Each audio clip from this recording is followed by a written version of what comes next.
of the unexpected with any fight. What an uppercut by Douglas, and down goes Tyson. At any place. And somebody in a parachute has just landed on the edge of the ring. In any round.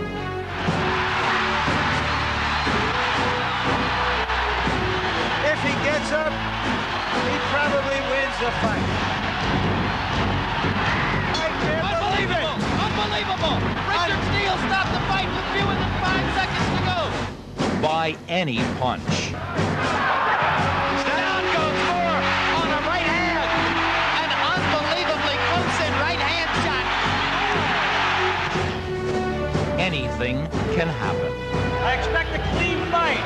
Protect yourself at all times. Shake hands, come out boxing at the bell. Good luck, 12 rounds. Who would have believed that a 10-to-1 underdog would have outjabbed, outsped, and outslugged one of the best in the business?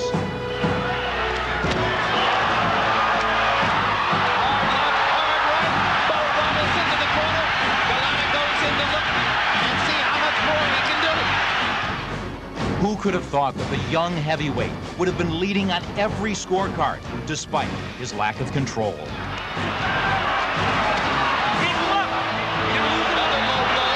That's the second point deducted from the scorecards against Golota. Who would have imagined that the former champion would have escaped victorious while lying on his back? That was another low blow. Down goes Bowe.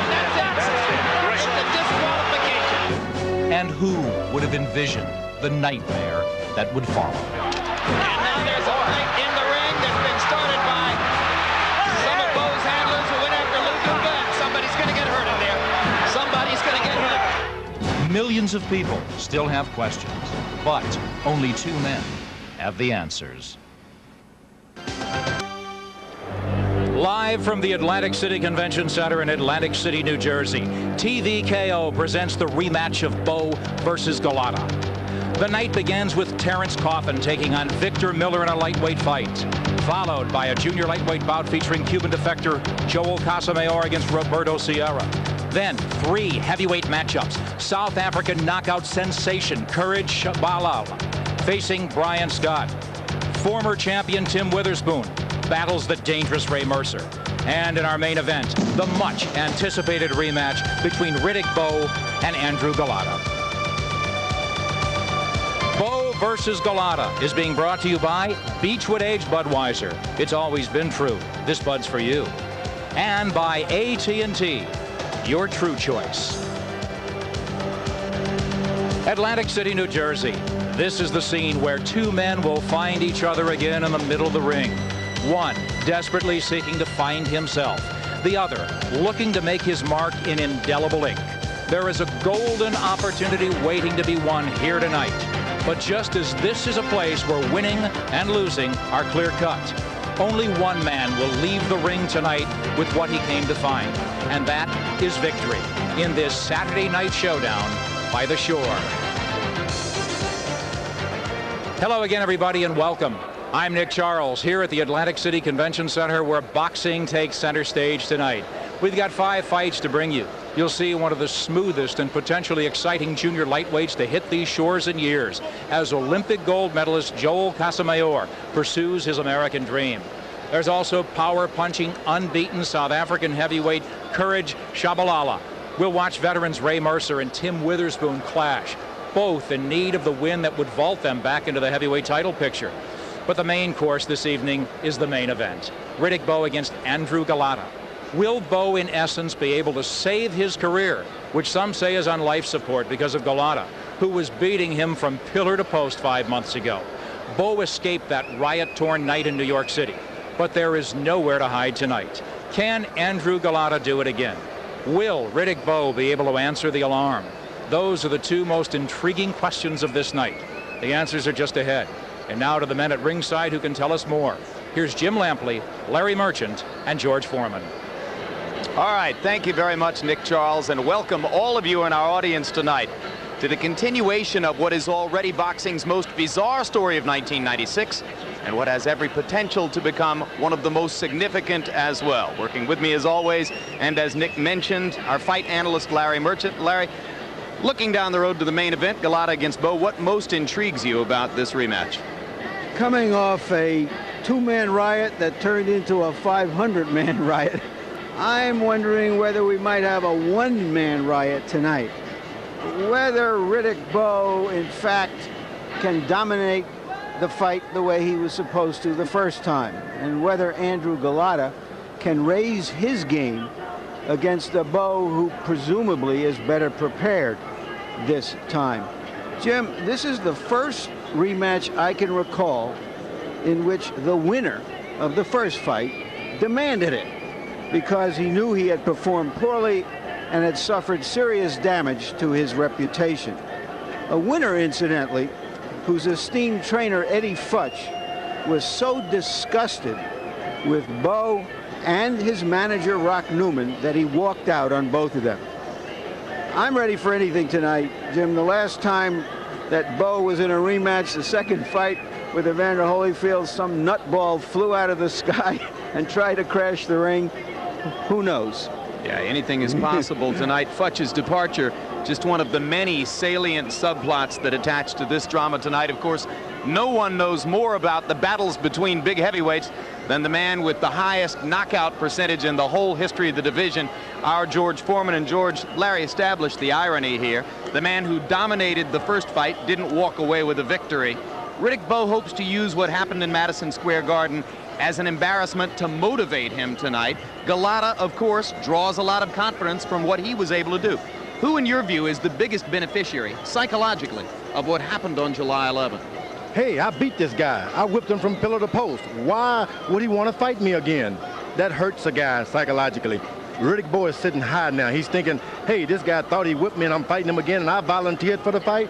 He's got to be sitting high. Now, Golota's got to be wondering, hey, this guy's not afraid of me. I hit him with my best, and yet he wants some more. I think Riddick Bowe has more to gain here, and he has the psychological advantage here. All right, we'll be talking plenty about Bowe Golota as the evening goes on. But first, because Terence Cawthon won an Olympic bronze medal this summer, he gets to make his professional debut on a boxing card like this in the first fight. Pretty exciting for a young fighter, huh, George? Now, I think so. The whole world is going to see him. You start on top, but if you lose, the whole world will see you, so you only can go down. So he's better be on the best of condition. Well, there is young Terence Cawthon, who comes from Trenton, New Jersey by way of Philadelphia and the Joe Frazier Gym in Philadelphia. You see his amateur record, 150 wins, 9 losses, no draws, 45 KOs. That was Terence Cawthon's record in the amateur ranks. Now he gets ready to make his professional debut, and we remind you, as we will all through the evening, when you see the records of the fighters tonight, they're being brought to you by The Ring, the Bible of boxing. It is likewise the professional debut for 30-year-old Victor Miller, who is cast in the role of the hapless opponent here. Let's see if he cooperates with the opportunity for young Cawthon. And you can see that the amateur record for Victor Miller wasn't all that bad. 184 wins and only 16 losses.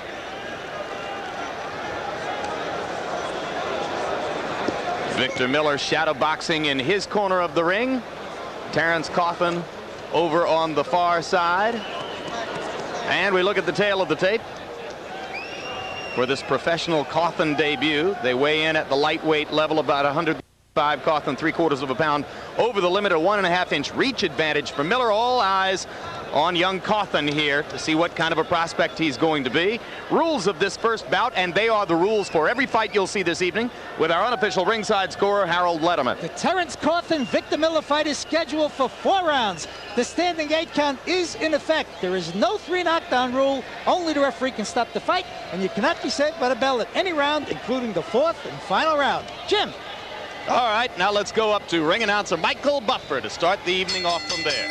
Ladies and gentlemen, welcome to an evening of world-class professional boxing brought to you by Main Events and Caesars Atlantic City in association with your undisputed, undefeated king of beers, Budweiser. This Bud's for you. All the bouts tonight are sanctioned by the New Jersey State Athletic Control Board. Boxing Commissioner Larry Hazard Sr., Chairman Jerry Gormley, Board members Stephen Katz and Gary Shaw, Deputy Commissioner John Greco. Chief Inspector is Sylvester Kyler. The Chief Physician at ringside, Dr. Charles Wilson. Attending ringside physicians, Dr. Eric Wormser, Dr. Earl Shaw, and Dr. Richard Snepper. The timekeepers will be Errol Curry and Roosevelt Gilbert. The 3 judges for this first contest will be Melvina Latham, Joseph Pasquale, and Barbara Perez. And when the bell rings, the man in charge of the action, your referee, Earl Morton. And now, ladies and gentlemen, a special 4-round bout in the lightweight division. Introducing first, fighting out of the red corner. He's wearing blue trunks and weighs in at 135 pounds. He comes to us from the Bronx in New York City. Let's welcome, making his professional debut, Victor Genuine Miller. And his opponent across the ring, fighting out of the blue corner, wearing white, trimmed with red letters. Also making his professional debut, he fights out of Smoke and Joe Frazier's gym in Philadelphia, Pennsylvania. He weighs 135 3/4 pounds. Ladies and gentlemen, from the U.S. Olympic team, a 1996 Olympic bronze medalist, making his pro debut, Terrence "The Heat" Coffin.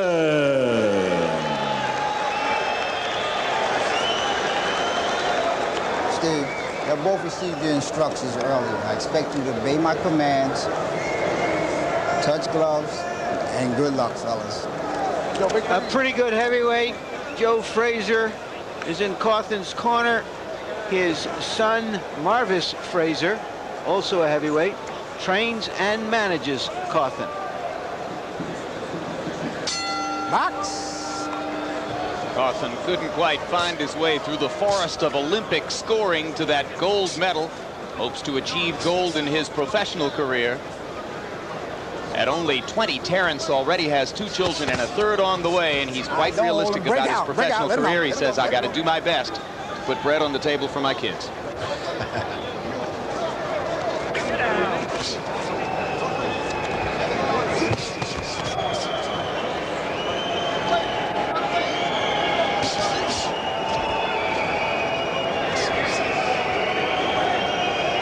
Round 1 of the scheduled 4. Terrence Cawthon, the southpaw. Content mostly so far to let Victor Miller lead and counter, but there Cawthon steps in behind a jab and pounds to the body a little bit. When you think about Terrence Cawthon coming from Joe Frazier's camp, he may be a southpaw, you got to slip. He may be a southpaw, but Joe Frazier would not be in any trouble trying to coach a left-hander because in Philadelphia, they love to throw left hooks anyway. The left is the power-punching hand in that Philadelphia tradition. Joe Frazier, of course, couldn't get that left hook on you quite enough, George, but he did a lot of damage to a lot of other heavyweights. Y'all watch those feet. Victor Miller seems to be steady, doesn't back up. Probably what you don't want to fight a Philadelphia fighter, a guy coming out of Philadelphia, you don't want to walk to him. They love that. Miller was the 2-time New York State Golden Gloves champion and national finalist a couple times in his amateur career, 89 and 90. I'm told he won the New York State Golden Gloves. Awfully late to start a pro career at age 30, but whatever obstacles might have stopped him along the way, he surely comes in with high hopes tonight. And a chance to get a lot of attention if he can spring an upset against Terrence Cawthon in his pro debut.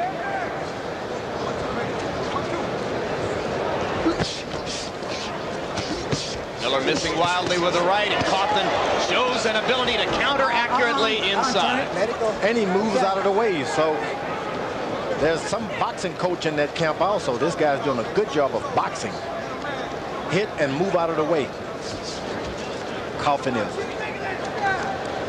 Marvis wasn't a bad boxer himself. Got rushed along a little bit in his professional career and probably had a date with Larry Holmes too early. A date with Mike Tyson at the wrong time in his career. But Marvis knew a thing or two about boxing. That's probably the coach input. Frazier sure did like to slug it out.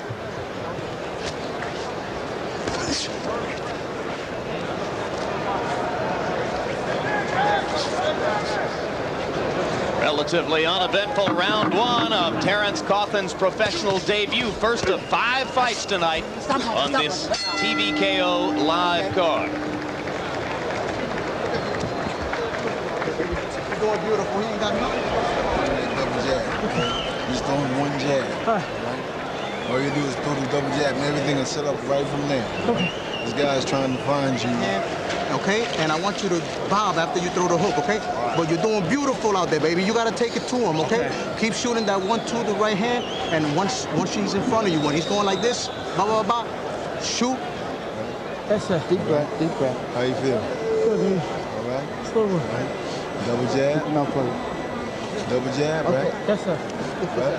Yes, sir. Right. And you step around one. Yes, sir. Okay. All right. Just all you do is. Here's your Philadelphia left hook coming. Right there. Not much power in it. An arm punch. I thought that Cawthon showed a lot of good quickness, reflexes, but still a lot of amateur that he has to work out of his system. First round of punch count numbers as our punch stat guys from CompuBox warmed themselves up for the evening. Terrence Cawthon landing 25 punches in the first round to only 3 for Victor Miller. And you'll be seeing Harold Letterman's scores for each round at the bottom of the screen as the evening goes on. From time to time, we'll summarize Harold's scorecard for you.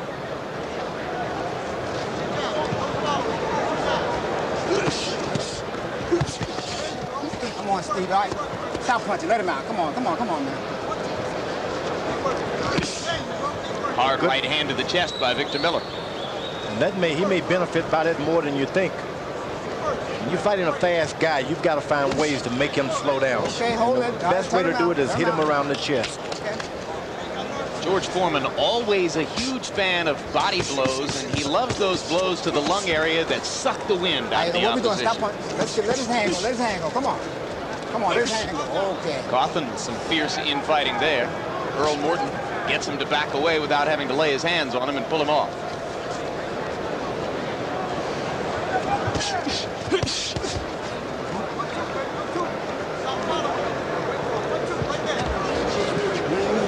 Break. Let him go. Come on. All right, let's go. Sometimes when you're training a young fighter like this Terrence Cawthon, they do so well in the gym. Sometimes they do funny things out in the fight. You don't know what to tell them because you know they have it, but why won't he just do what he's been doing in the gym? Are you suggesting, George, that this is not a good venue for a young fighter to make his debut in, with all of these folks here, with all of the hoopla around it? No, I would say not. You want him to get off on his own. Man, he's doing pretty good, but a lot of the amateurism is showing up like Jim said earlier. But he's starting to open up more here in round 2, and now he's got Victor Miller totally on the defensive, as you saw Miller covering up, unable to throw punches as Cawthon fired combinations. So just within the past 20 seconds, Cawthon's begun to become a lot more self-assertive in there.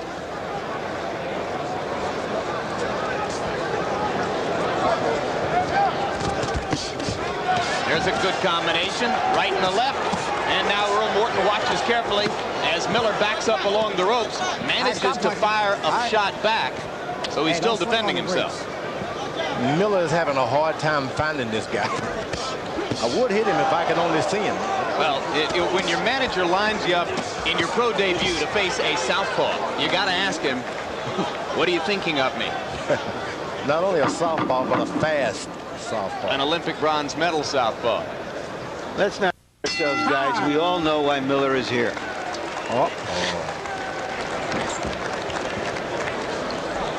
Póngale hielo en la esquina. Hielo en la esquina, en la cabeza, okay? Don't go there. The only thing, you're not relaxing out there, okay? You're not relaxing, and you're standing in front of him to get hit, okay? I don't want you standing in front of him to get hit, okay? There's no reason for you to stand there. I want you to start jabbing, okay? Start jabbing and start moving side to side. Don't stand in front of him. Stop. I told you, don't start chasing him. Doing that, that's not. You can see the kind of potential that Cawthon has with his fast hands, but none of those punches is thrown with mean intentions, or at least with professionally mean intentions. 5 seconds out. They're somewhere between a slap and a good professional Take it punch. easy, babe. Back up. Well, he's got a habit of arm punching without his body behind it. And the way they score amateur boxing now, it's so easy to fall into that habit. Yeah, it's going to take a while for Joe Frazier and that group to get him to settle down and turn him over. And once he does, you're going to see some power.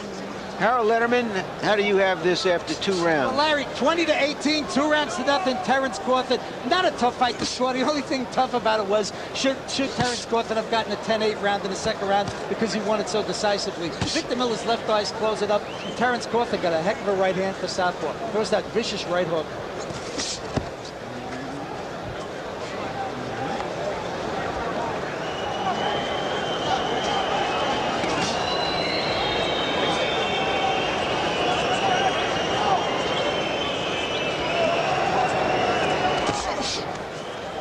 Round 3 of a scheduled 4. Couple of lightweights. Professional debut of Terence Cawthon, originally from Trenton, now out of Philadelphia in Joe Frazier's gym, wearing the white trunks in the ring against Victor Miller. Though Terence Cawthon has landed a harder shot, done most of the damage, he's still the most cautious. It tells you about this guy. He's in and out of a boxer. A genuine boxer, no one's going to change that nature.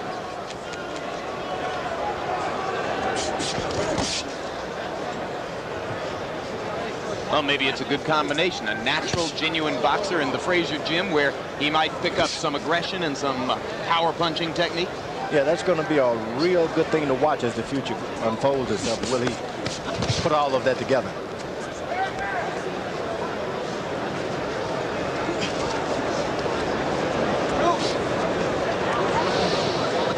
He will not be babied in the Joe Frazier's gym. He didn't even baby his son. No, he was tough on Marvis. Demanded a lot of him. Marvis wanted very much to please his dad. He's on the head. Hard right hand as Miller was backing away. And that's what Miller's having all the problems. Even when he back away thinking I'm out of range, he gets slapped with a punch anyway.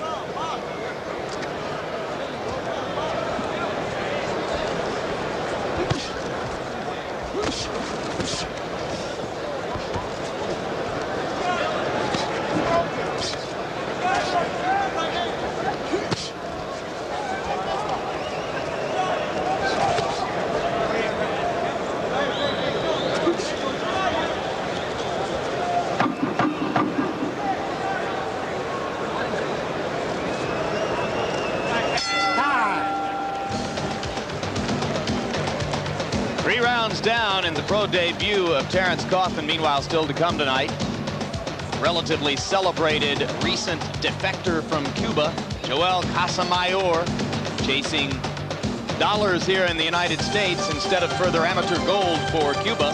And Casamayor will be taking on a fighter named Roberto Sierra in what is an early showcase in his developing professional career. Fighting at 135 pounds tonight, looking ultimately to move down 9 pounds all the way to the talent-loaded featherweight division, 126. All right, let's go ahead to work. All right, you understand what I said? All right, so what are we going to do when we get out there? Go to work. All right. You got to go out there and you got to throw the right hand. Don't keep boxing, but throw the right hand, okay, baby? All right. Throw the right hand, okay, baby? Throw the right hand. We're going to test you out. Come on. Last of 4 scheduled rounds now between Terence Cawthon in the white and Victor Miller in the blue.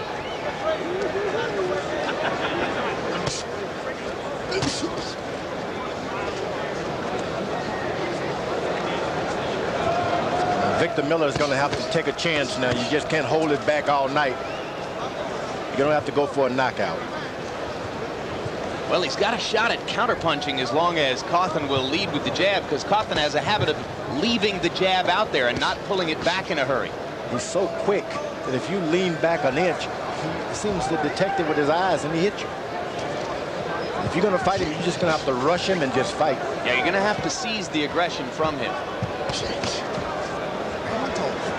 And of course, that's doubly hard to do against the southpaw because they're coming at you from exactly the opposite angle from what you're used to. Destroys a lot of your reflexes in there. All right, let him out, let him up, let his head out. Okay.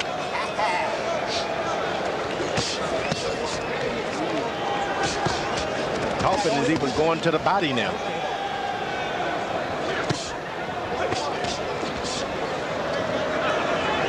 Every time you miss Coffin, he makes you pay. Maybe he doesn't hurt you, but he'll slap you hard.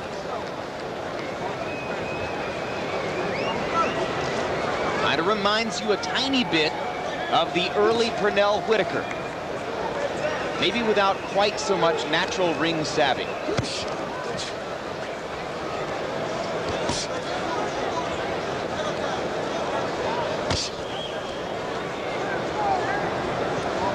Coffin seems to be so conditioned, he's not even breathing hard. This could have been a 10-rounder for him.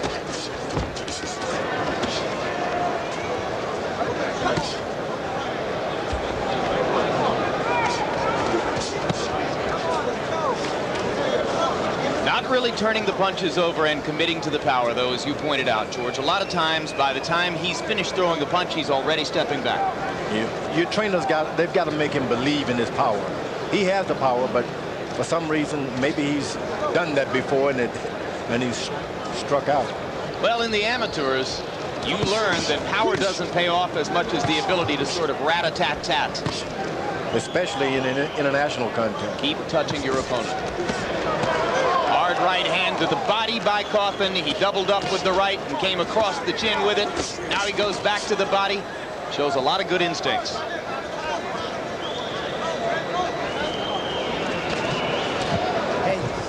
Stop punching. Let him out. Come on. Come on. Let's go, man. Right now, I'd say I can wait about 15 or 20 fights in a couple of years.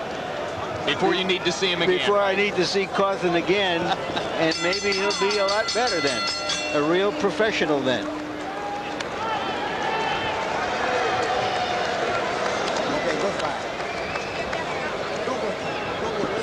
So a confident Terrence Coffin steps past trainer Marvis Frazier and pauses to await the decision of the judges in this his professional debut.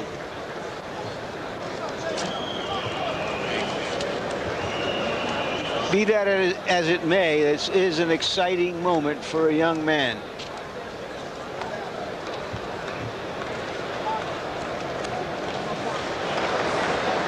Showed some patience, showed some skills, handled the butterflies, seemed to deal effectively with Victor Miller.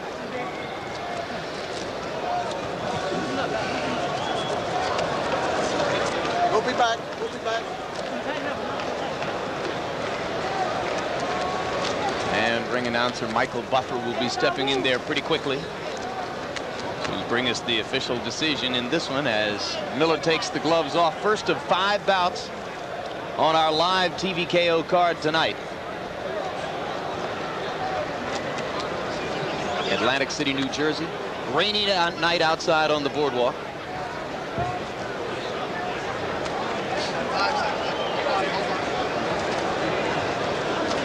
And now Michael Buffer's ready to tell us who won the fight.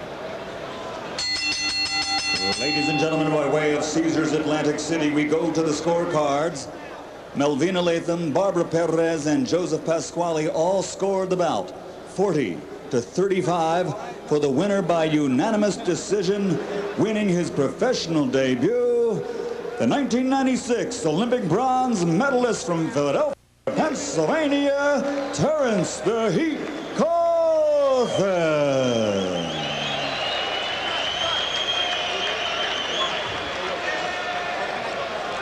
An early Christmas for Coffin as he wins his professional debut and gets to take home Santa's hat. Let's go back up to Nick Charles. Well, Terrence Coffin obviously cutting his baby teeth as a pro. He's got a way to go to sharpen that blade, though, as you all pointed out downstairs. But here's what's ahead tonight on the card on TVKO. Cuban junior lightweight Joel Casamayor, an Olympic champion who decided to take the money over gold and who takes on Roberto Sierra next.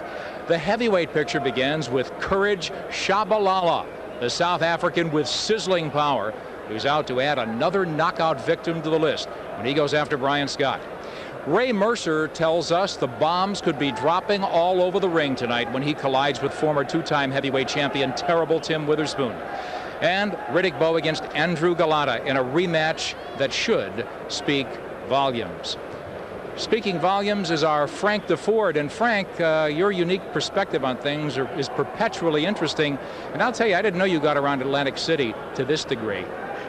Nick, my great distinction tonight is that I may very well be the only person in the whole history of Convention Hall who has covered both a boxing fight here and the Miss America pageant.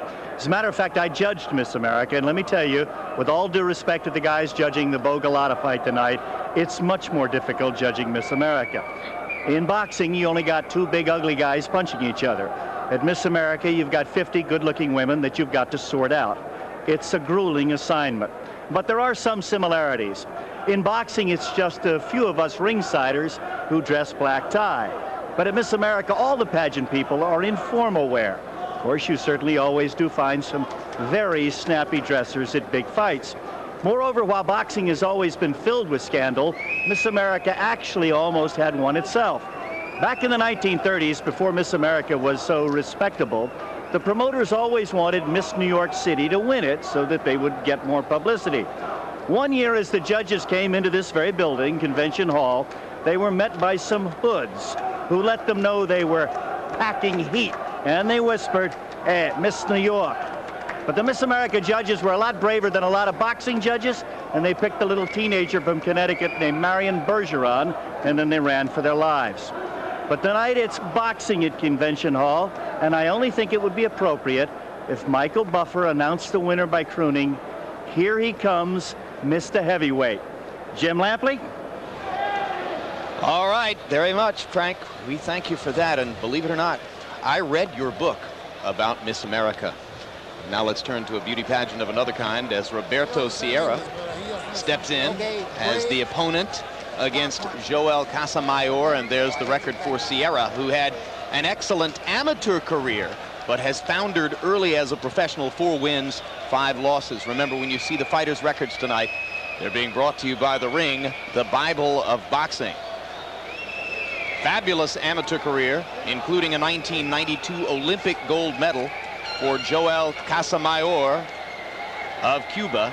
He defected from Cuba this past year, has left a wife and a 5-year-old daughter behind, and would love to bring them over when he can. 2 wins early in his professional career, 1 knockout. Larry Merchant, we saw him in Miami, and he looked good. He's very sophisticated, looked the best of all the Cuban defectors. And as I mentioned to you, Casamayor fighting tonight as a lightweight. His management says they want to get him down eventually to 126 pounds, the featherweight division. There's the tail of the tape tonight. Casamayor with a 2-inch height advantage and giving up an inch in reach to Sierra. Rules of the bout are the same as for the preceding fight. Let's go up to Michael Buffer for the official introductions. And now, ladies and gentlemen, the action continues from Main Event, Caesars Atlantic City and Budweiser. This is another special 4-round bout in the junior lightweight division. The 3 judges scoring this contest on the 10-point must system will be Quezon Cheeks, Joseph Pasquale, and Barbara Perez. And when the bell rings, once again, your referee in charge of the action, Errol Morton. Introducing first, fighting out of the red corner, wearing white trunks trimmed with red and black. He weighs in at 134 pounds, a native of Puerto Rico, but now living and fighting out of the Big Apple, New York City. He brings a professional record of 4-5. Ladies and gentlemen, he is Roberto "The Rita" Sierra. And his opponent across the ring, fighting out of the blue corner, wearing white, trimmed with red, and weighing in at 132 pounds. He comes to us from Guantanamo Bay, Cuba. His professional record, a perfect one, 2-0 with 1 KO. He was the 1992 Olympic gold medalist representing Cuba. Now fighting out of the U.S., ladies and gentlemen, he is Joel Escipio Casamayor. Let's get him, buddy. Let's go. Come on, Joel, get him. Let's go. You both received your instruction. Protect yourself at all times. Touch gloves and good luck. Touch gloves. Good luck. Okay.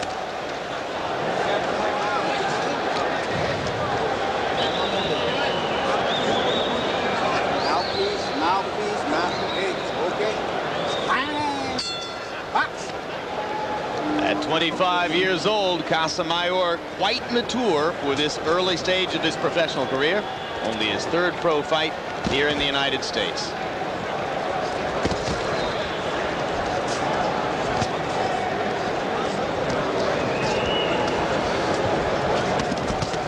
Immediately you can see that Casamayor has a professional style, boxer puncher.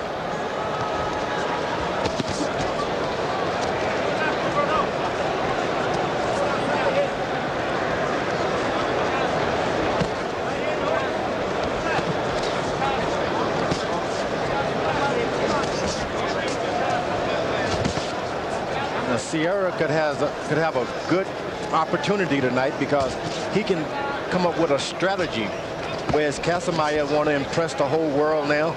He's on the scene. You can really steal the show from this guy if you don't give him a chance to display his power. And how could Sierra keep Casamayor from displaying the power, George? Well, you box when you want to fight and fight when he wants to box. And he's not doing as much now. Sierra pretty brave in there. Has taken a couple of good shots early. Keeps trying to come in against Casamayor, although you can see the early punches have done the damage because when Sierra punches, he reaches, doesn't put his body behind it. He's a little scared of stepping in there and taking whatever Casamayor counters with. Sometimes when you're young and you want to make a good impression, you go out there and try. Every time the guy hits you, you want to repay him back. Sometimes you should save it. Solid left. A left cross by Casamayor, perfectly thrown, stepping over. Coming off the right-hand lead, and no chance for Sierra to respond to that. That was a classic one-punch knockout. Now, I could see him next week. Again. How you doing? I think Sierra is going to see him next week, next month, next year. In his nightmares. Must have been a headbutt in there because Casamayor is bleeding from the left eye. I'm not sure Sierra landed any punches that would have done that kind of damage. We'll take a look at this punch, but just take how it is delivered, how it is set up. A right followed with a left with complete follow through. His shoulder, his ass, everything right into the. I didn't see a donkey in there. You saw neither an ox nor an ass in there, huh, George? And there's the victory celebration for Joel Casamayor. First of several to come, no doubt, on. Second time he's had a cut, though, that we've seen. So that may be a problem for him in the future. That's a good point. Stand away from the cut pretty easily because we didn't even see anything dramatic in the way of a headbutt in there.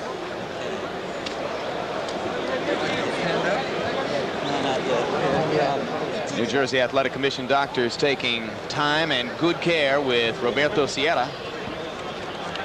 Sometimes when you get those cuts, you need not have the your trainers get the butterflies. You need to go to a plastic surgeon where you stitch these things from the inside out and get a cure once and for all. And that's what fighters don't do. They keep depending on the old butterflies. Now, this early in the game, he won't have a lot of scar tissue under there, so now's the time to get it done. Now's the time to get it.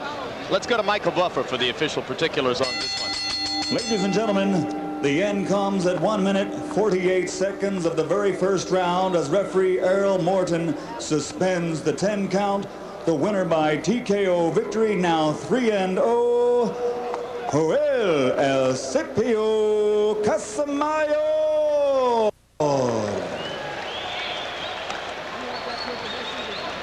Third victory, second knockout in the early American professional career of Cuban defector Joel Casamayor.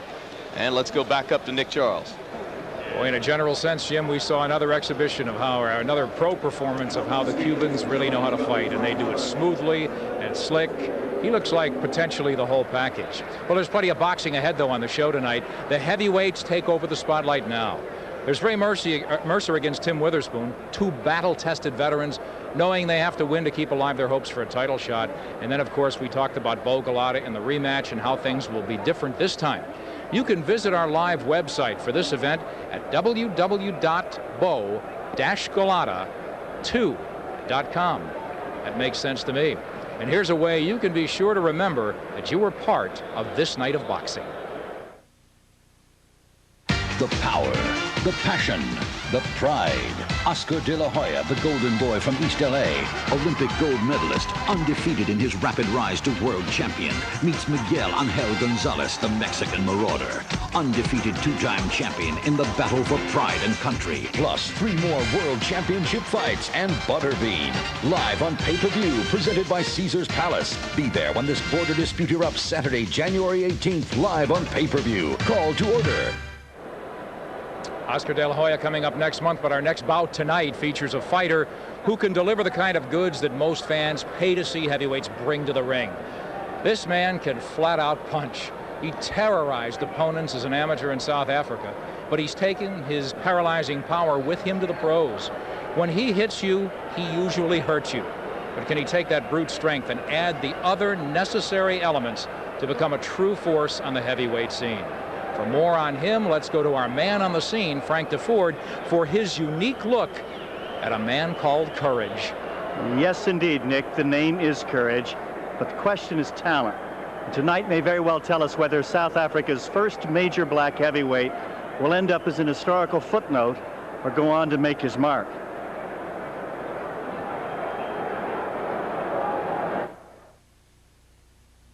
Certainly he has the name, Courage Shabalala. And certainly he has the record.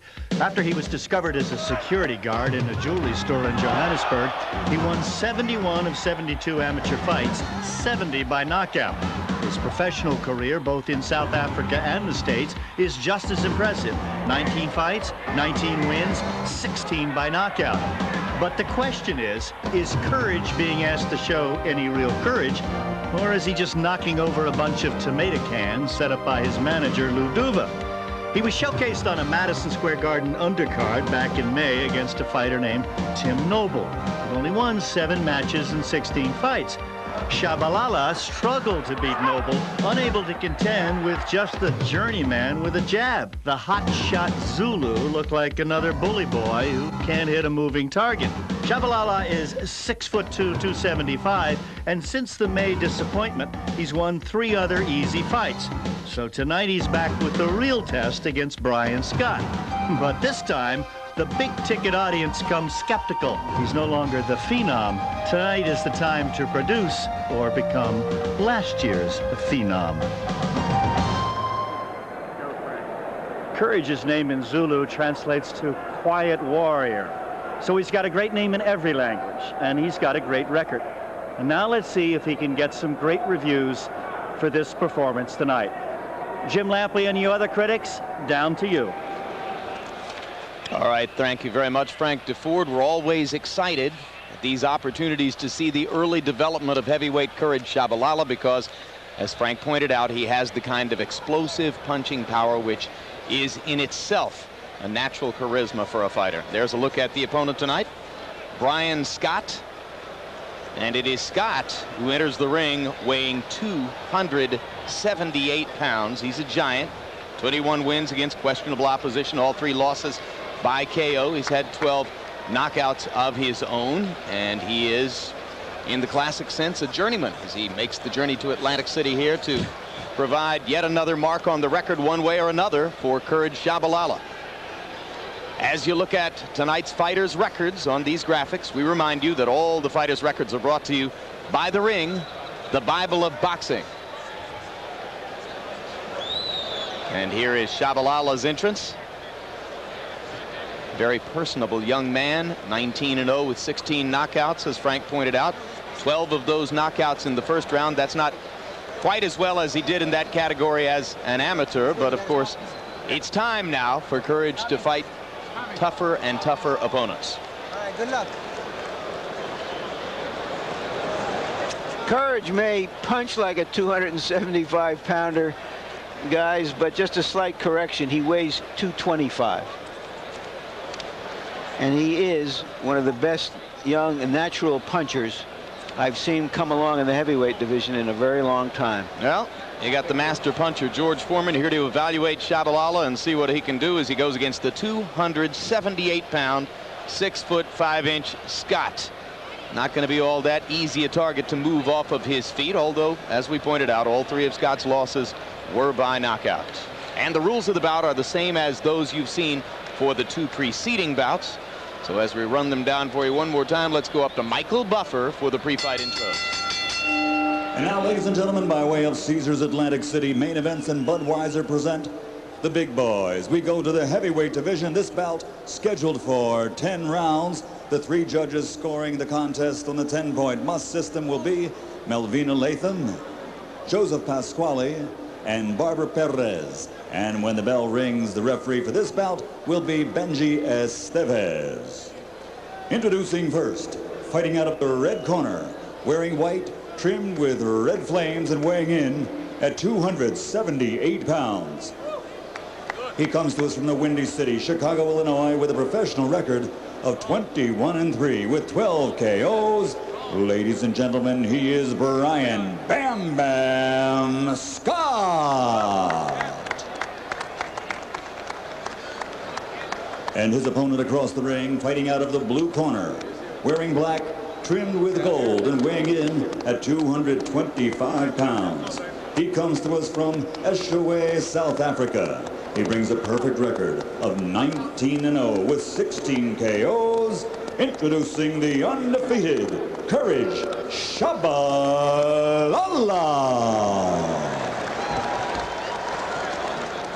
Okay, Brian, Courage, I repeat again. Protect yourself at all times. Obey my commands at all times. Good luck to both of you. Touch up. The last time we saw Scott, he had gotten married the night before the fight. And since that time, he's put on about 25 pounds. Draw your own conclusions. That married life. Among the three men to have knocked Scott out are Jorge Luis Gonzalez, who did it on the day after Scott's wedding in 1995, and Tommy Morrison. Got him in the second round back in '94.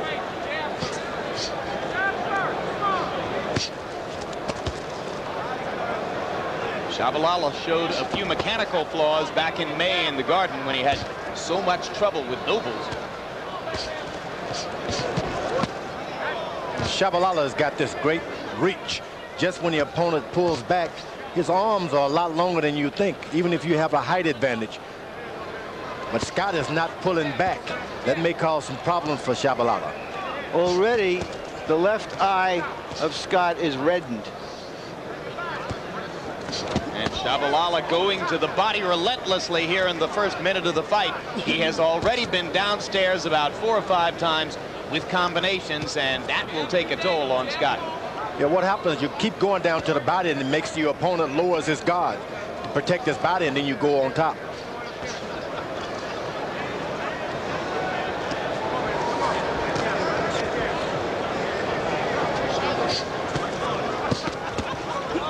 Shabalala focusing body all the way so far. He's thrown the jab upstairs, but all of the power punches have gone toward Scott's considerable guts. And this is the second time the referee has said something to him already about a below the borderline punch. And Scott's trunks are extra high, so he's going to have a lot of problems with that tonight. He's got this cup that goes up and the trunks. Shabalala looking to land a right hand. He's trying to load that right up to the body now, and there he released it to the chest of Scott. Scott now begins to loosen up and fire a couple of jabs, and Shabalala jabs in response. The Scott is big, and if only he knew how to fight big, he'd be in good shape tonight. You keep your left jab out, keep your right hand up, and you're in good shape all night if you're bigger and taller. A lot of really big guys never make use of their size advantage, George. We've seen it so many times. They always bend down. You never bend down to your guy. Make him think that you're taller, never present to him a lower target. Everything should be reaching up.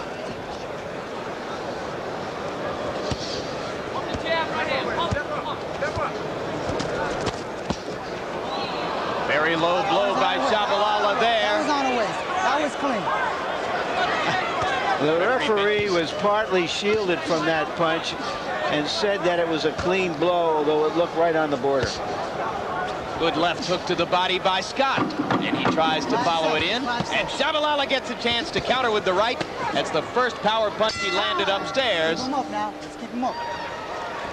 And as we go to the between rounds period, between rounds 1 and 2 for Shabalala and Scott, let's let you hear something that took place a little earlier in Riddick Bowe's dressing room.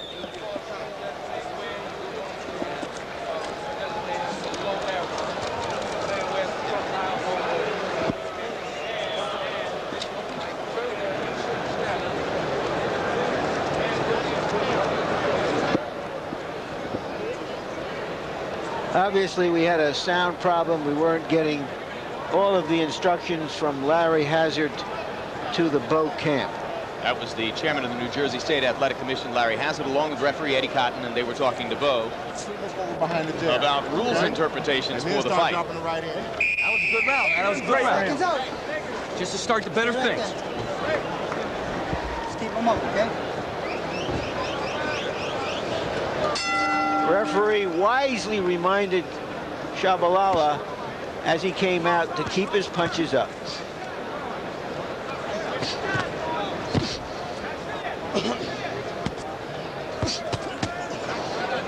Shabalala again showing you his ability to counter as he came over a looping right hand by Scott, went straight to the body again. Keep him up now. Shabalala made a mistake. He gave Scott some courage he didn't have in the beginning. And he's going to get penalized a point sooner or later, perhaps sooner, if he keeps this up. Now that was a slip, not a knockdown. But you saw Benji Esteves once again warning Shabalala to keep them up, as Larry pointed out. Scott is able to land his jab at will.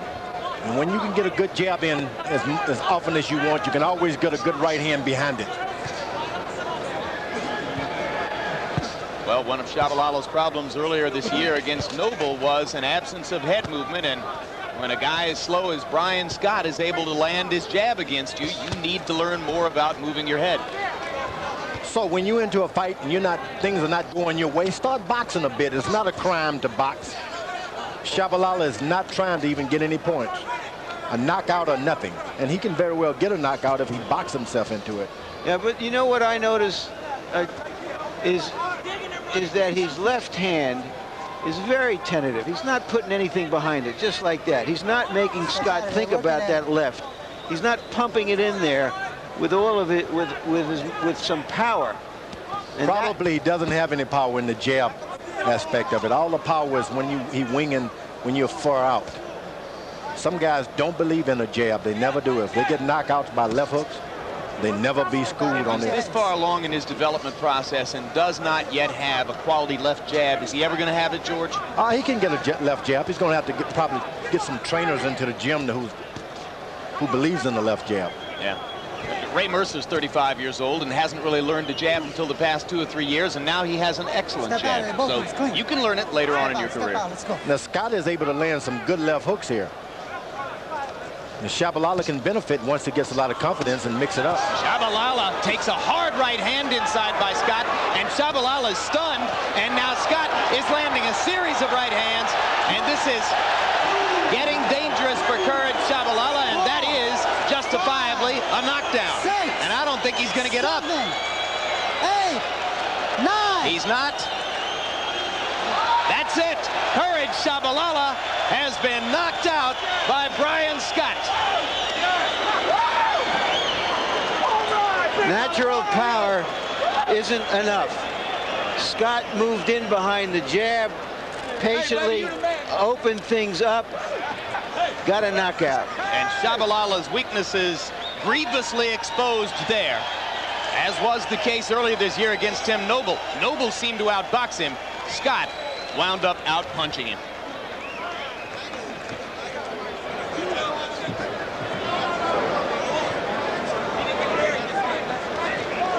Calamitous turn of events in the early professional career of Courage Shabalala. And maybe, as Frank DeFord suggested, he will become just a footnote. Here you can see the beginning, the middle, and the end of the end as Scott opened things up with a jab and finally landed something with muscle on it and something more than muscle. So I guess that home cooking must have done him some good, George. Oh, but that married life. There you go. Brian Scott leans across the ropes and says, "There is a God." Just an opponent who turned out to be more of an opponent than Shabalala's handlers expected. So a shocking defeat for the former Zulu Warrior. And right now, let's go to Michael Buffer for the official particulars. Ladies and gentlemen, the end comes at 2 minutes, 54 seconds. As referee Benji Estevez cannot let the bout continue following the knockdown. The winner by TKO victory from Chicago, Illinois, Brian Bam Bam Scott.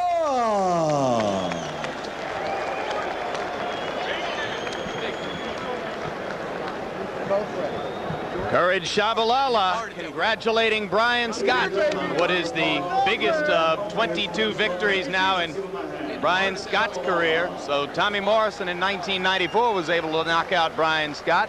Jorge Luis Gonzalez was able to knock him out about 1.5 years ago, but Shabalala can't get it done, and technique, when you don't have it, is going to come back to haunt you. Scott found one opening and was able to blast his way through it. Yeah, this Scott had a left jab, and he wasn't afraid to use it. He kept jabbing and jabbing, and finally the old right hand opened up, and he took advantage of it. Double right hands. Can you believe that with a guy with a midsection like that? Throwing double right hands? Let's tell his wife maybe she ought to let him lose a little bit more weight, and maybe he can get back in the old block, table, I mean. Yeah, all right.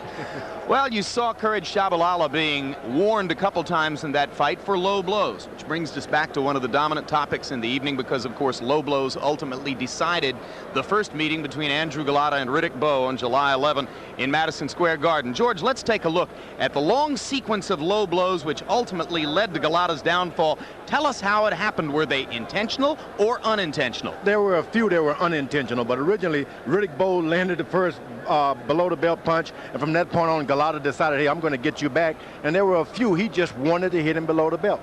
Some of this is bad technique. He also has, he acknowledges, a raging mean streak. No doubt about it. This guy is shady, and I never will believe that Lou Duva in that camp will ever be able to stop him from being the dirty fighter. So you're saying to me that despite everything it cost him on July 11 and all the time they've had to work with him on better body punching technique, you could imagine the same situation obtaining again here tonight? Yeah, Golota's had an excellent amateur career. He knows about hitting below the belt. He knows the rules probably a lot better than a lot of people think he does. This guy is doing this because there's a streak in there. Let's hope that he can change, but I doubt it. Well, it's one thing, of course, that referee Eddie Cotton will be looking for from the outset tonight. Let's turn to Larry Merchant for his take on the whole situation. George says a couple of them unintentional, some of them definitely intentional. Your take on Golota's low blows?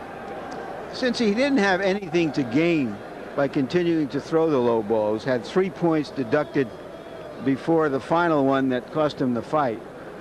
I don't think it was deliberate in the sense of him saying to myself, I'm going to hit him low, but there may be something to what George says, that there is a bad boy streak in him, a mean streak.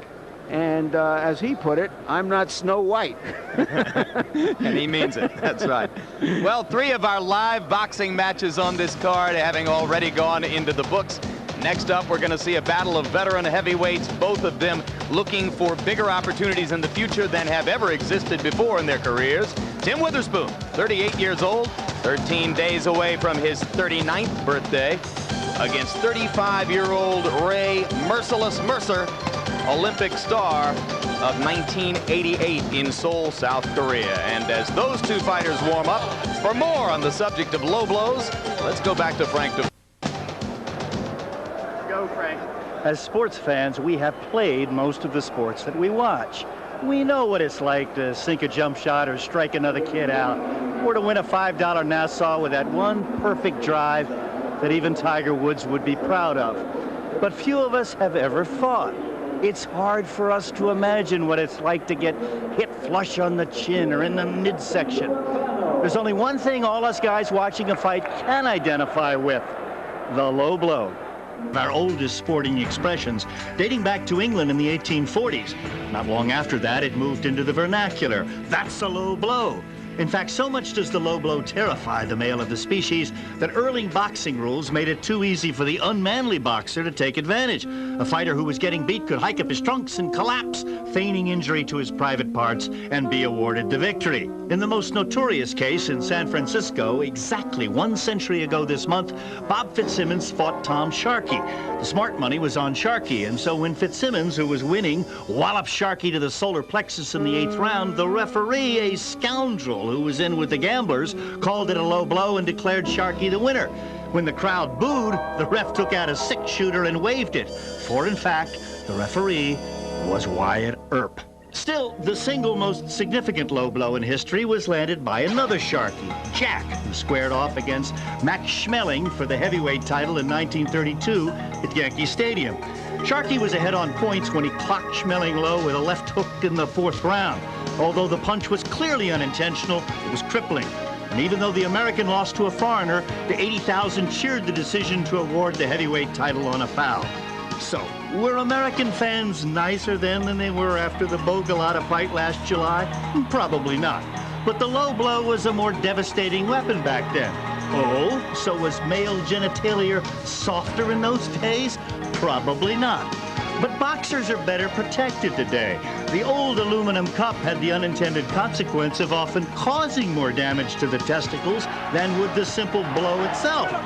In 1930, the aluminum cup was replaced by an inflated device of cloth and rubber that was created by a gentleman named, honestly now, Foul-Proof Taylor, who dreamed up the idea when he was singing at the Metropolitan Opera and kept getting kneed by a tenor whose girl he had stolen. And eventually, Foul-Proof's protector was succeeded by the current state-of-the-art appliance. You asked for it.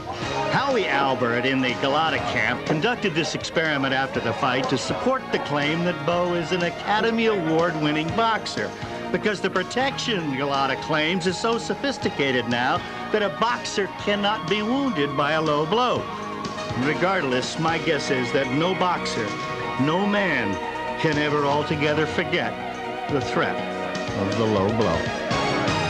I remember reading H.L. Mencken once when he wrote that the one thing that most confused him about nature is how God created man with the most vital part of us, that which contains the very seed of life, hanging out, fragile, vulnerable.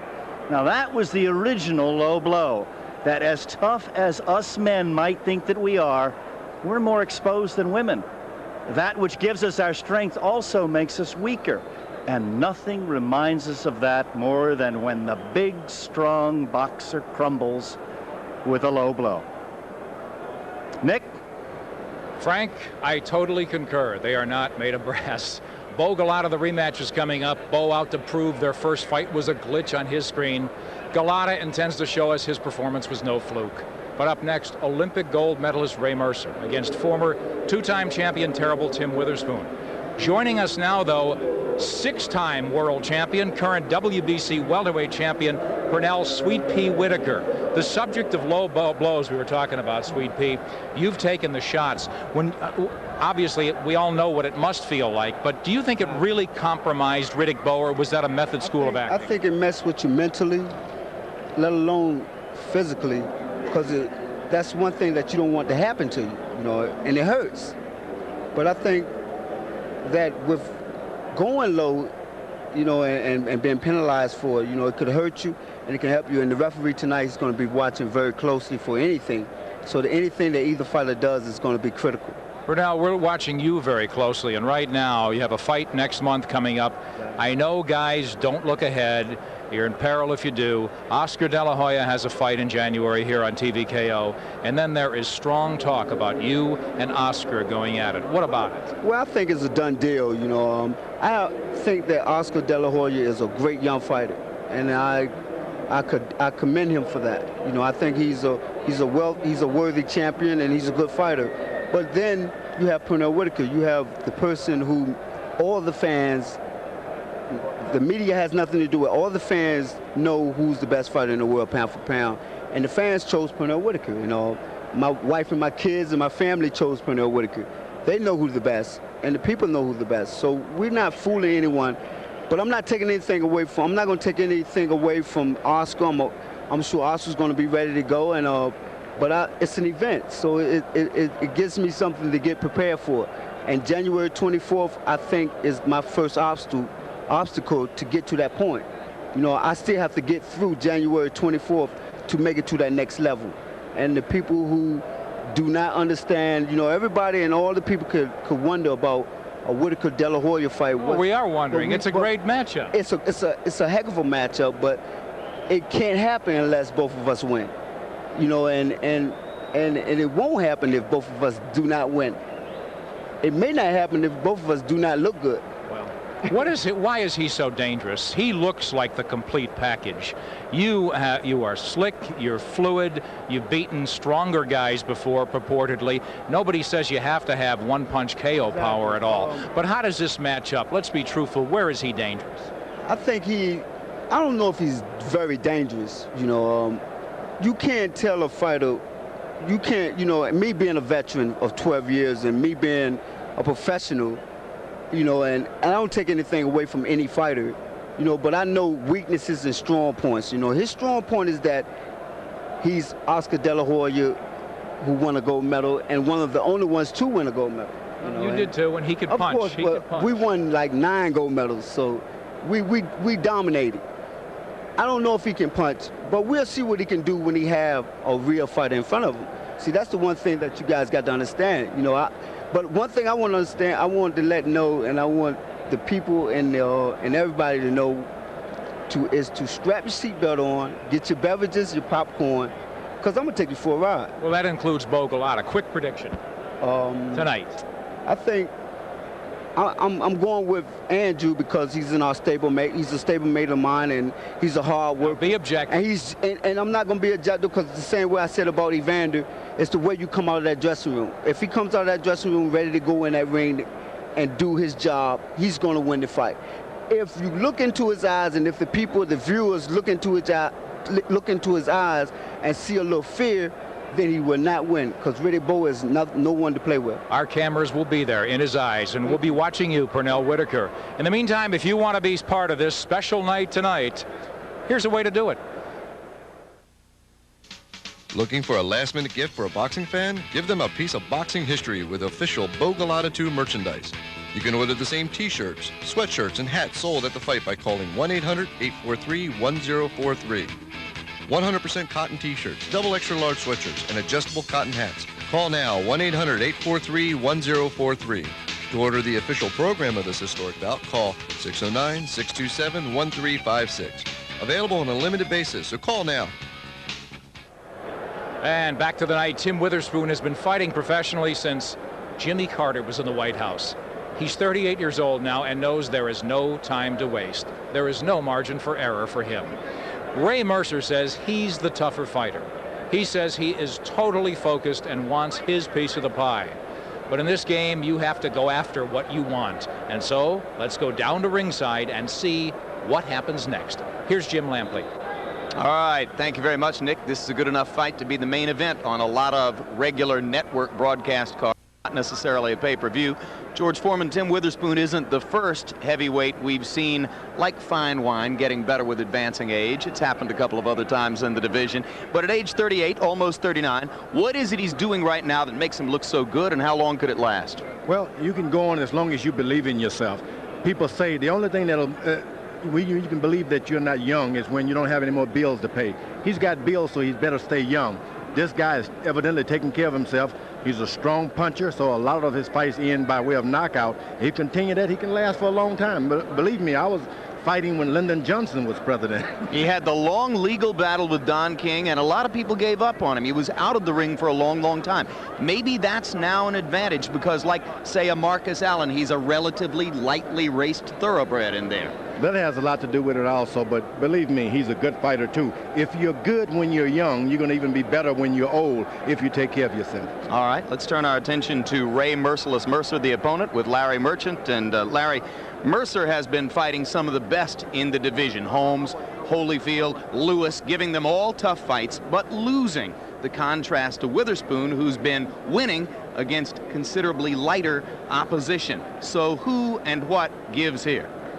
In boxing, unlike some other sports, Jim, the fighter who has been fighting the better competition and losing, but looking good, does not get an advantage over the fighter who looks good fighting inferior opposition, usually, but usually isn't always.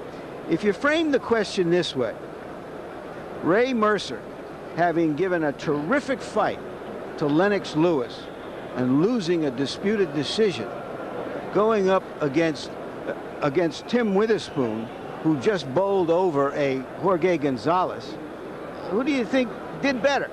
Well, you say, yeah, sure, maybe it was Mercer.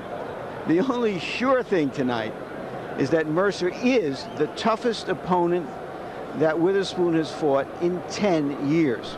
And surer than that sureness is the fact that both of these old war horses have fought a lot of tough, exciting fights, and we figured to have another one tonight. Indeed. Witherspoon acknowledges Mercer's the toughest opponent he's faced since Witherspoon barely showed up for a first-round knockout at the hands of James Bone Crusher Smith back in 1986. Two pretty good-sized heavyweights getting ready to go in here, and let's take a look at the tail of the tape. Tim Witherspoon weighing in right at his targeted weight of 230. Ray Mercer, who was all the way down to 224 to fight Evander Holyfield last year, felt as though he needed more strength to fight guys like Lewis and now Witherspoon, so he's all the way back up to 239. And as you can see, Witherspoon's almost 39, Mercer is 35. Punch stat numbers, Larry. Here's a look at how active these fighters are. You can see the numbers as far as their overall punches are virtually the same. The surprising thing comes up in the jab total, in which Mercer has suddenly come up with a serious, hard jab, and you can see what they've done in their last two fights.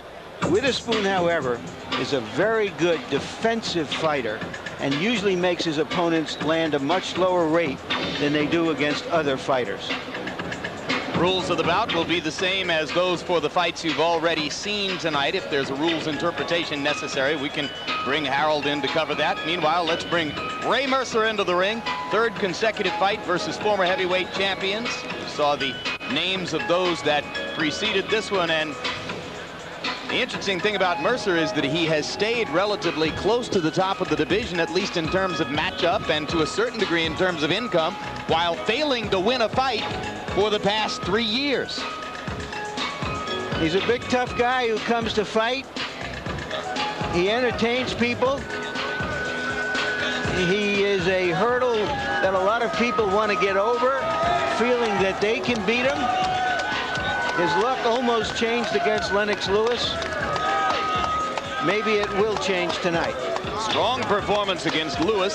A lot of ringside observers felt that perhaps Mercer was entitled to that close decision instead of the former champion Lennox Lewis. And in that fight, Mercer showed a dramatically improved jab and more boxing technique than has sometimes been associated with it. Came into boxing late. He was about 25 years old and an Army man when he made the Olympic team in 1988 and won a gold medal at 200 pounds. Ray Mercer told us yesterday that his big passion in life is freshwater fishing. His goal, he would like to become heavyweight champion of the world, or failing that, he'd like to get a bigger boat and chase bigger bass. Bigger fishing pole and bigger lures, or better ones. Fun guy. You've chased after a few fish, haven't you, George? No doubt about it. I eat everyone I catch. That's what makes you so light-footed in the ring, George. All that practice at creeping up on the bass and crappie. There's the ring record for Merciless Ray Mercer. Last 5 fights have gone the distance. This man loves a war. 23 wins, 4 losses, 1 draw, 16 KOs. And as always, when you see the fighters' records tonight, They are being brought to you by The Ring, the Bible of boxing. Tim Witherspoon.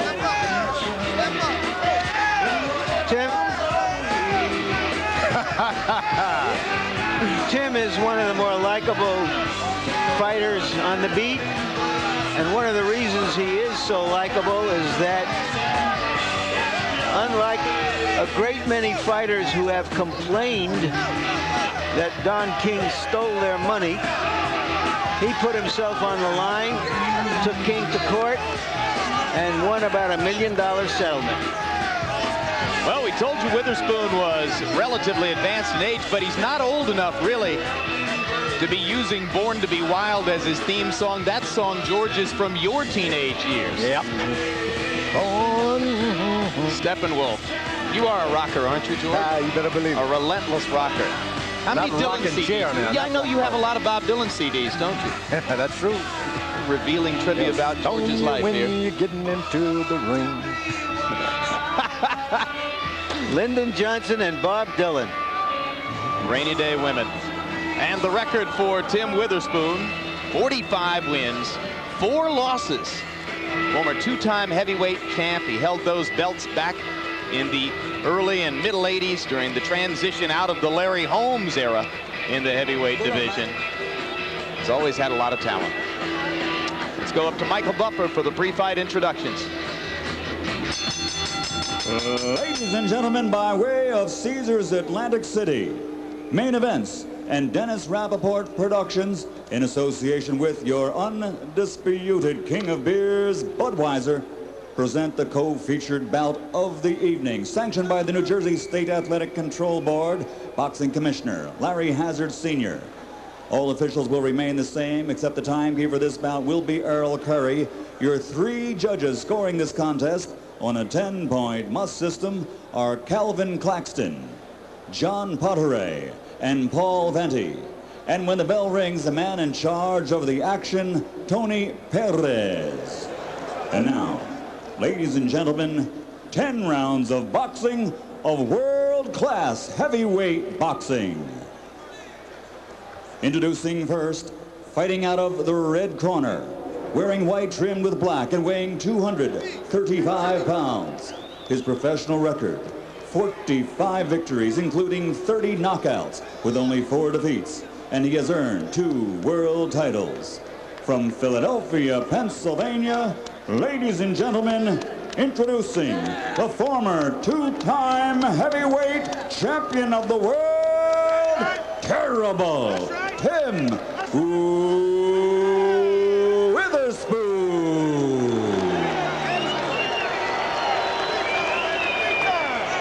And his opponent across the ring, fighting out of the blue corner, wearing black trimmed with gold. He weighs 239 pounds. In 1988, he captured Olympic gold. And now, as a professional, he has 23 victories, 16 by KO, with 4 defeats and 1 draw, and a world title belt. He fights for the Mark Roberts Worldwide Organization from Newark, New Jersey. Here is the former WBO World Heavyweight Champion, Merciless Ray Mercer.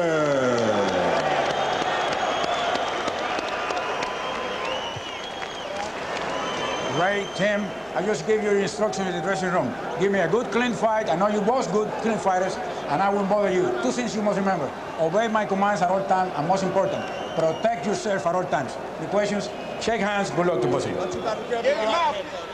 A fighter who can play defense and can punch is the hardest fighter to fight and beat, and that's Tim Witherspoon. Ray Mercer will fight him.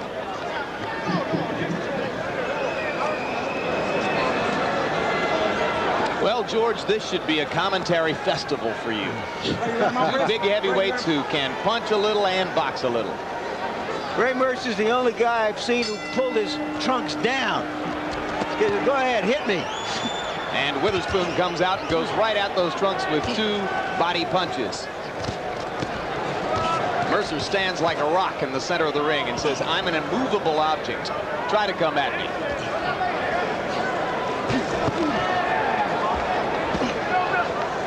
Mercer should try to establish himself earlier with a little boxing technique. Witherspoon can have trouble if you box him and be conservative with your energy. Step back and he throws these overhand rights. Stay close. That's it. Witherspoon's overhand right looks a little unorthodox, George. He kind of loops it over the top, but he does generate some power with it, and he loves to go wide with those body shots. Yeah, but you can really counteract that by staying close. He needs room to throw that overhand right, especially when you're leaning on the ropes. He'll step back and then do it. But if you jab him, don't put too much energy into it to give him the thought that, hey, you're going to be tired in the next few rounds. Just jab him. You can win every round. Mercer should concentrate on that. Witherspoon trying to establish the jab up the middle, the body shots from both sides. Okay, push him out, come on. Sometimes throwing body punches to big guys like Mercer can take a lot of energy from you because they just stay there. Mercer driving a right hand over the top. Pretty conventional style, Ray Mercer. He likes to set up behind the jab and just try to land the right hand. Doesn't dodge too many punches, doesn't have a lot of head movement, got a granite jaw.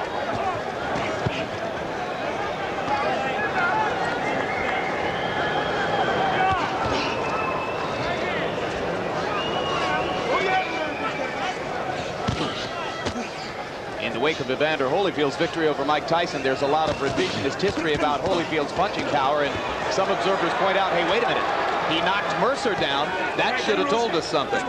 No doubt about it. Very good. Mercer can take a good lick and keep ticking.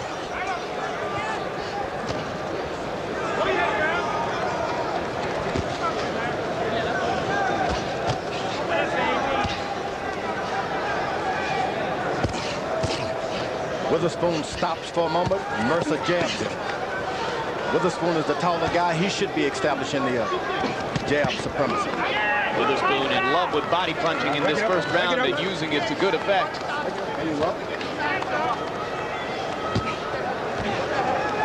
Mercer felt as though with the added weight, 15 pounds gained since he fought Holyfield, he can take body punches a little better.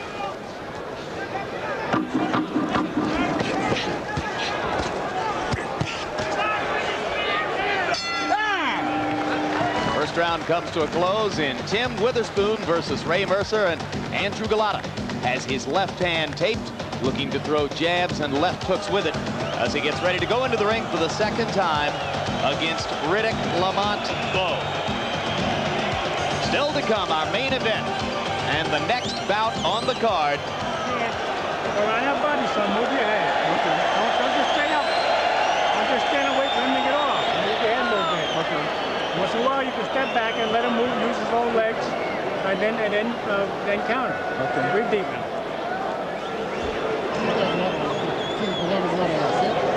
Working good. Work off that jab. Work off the jab.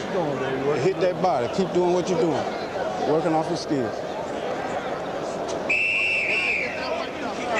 Second down, let's go. Get that water in front, please. By punch stat numbers, a phenomenal connect percentage for Witherspoon in the first round, who landed 26 of 35 power shots, 74%, 47 of 69 punches overall, 68%, underlining the point we've made previously, which is that Ray Mercer is one of the most willing targets in the business. Witherspoon corner told him to come out, work off the jab, and he did. But Mercer seemed to come out and land more jabs than him. Break it up, come on. Come on, look it up.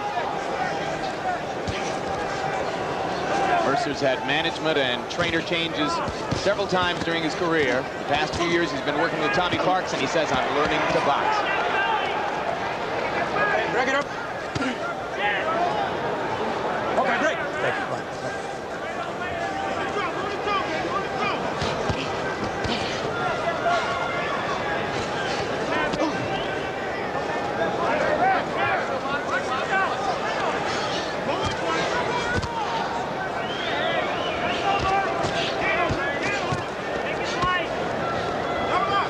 Mercer's established, hey, I'm the one making you move. That's an early advantage for Ray Mercer. It's making Witherspoon move around the ring.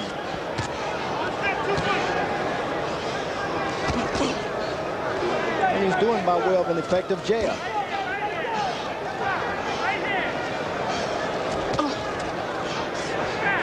Both fighters breathing heavily already as we're midway through round 2. Action is taking place in the center of the ring by and large. Nobody's been hung up on the ropes yet. Round 2 of a scheduled 10 in Atlantic City, New Jersey. This is a fast pace for a couple of old war horses. Conditioning will tell the story in the end. Good double left hook by Mercer. The second one landed flush. Good punch, but Mercer is not going to the body at all. To make those punches effective against Witherspoon, he's got to get a left hook every now and then into the body. Witherspoon, on the other hand, is investing heavily in body punching early, hoping it'll pay interest later on. Right hand lead by Witherspoon. Mercer shook it off. No punching. No punching. Okay, good. He's well advised. Whenever Witherspoon hit him with a hard shot, come back. Whether you get hit or not, come back and hit him back. Veteran referee Tony Perez in there for this one. Perez, the most experienced referee working the card tonight.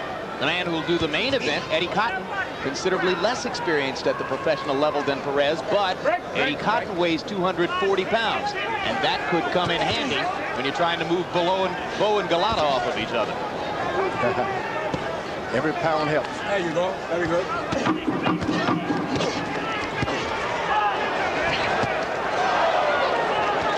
They trade right hands in the last 10 seconds of round number 2. It hurts just watching them.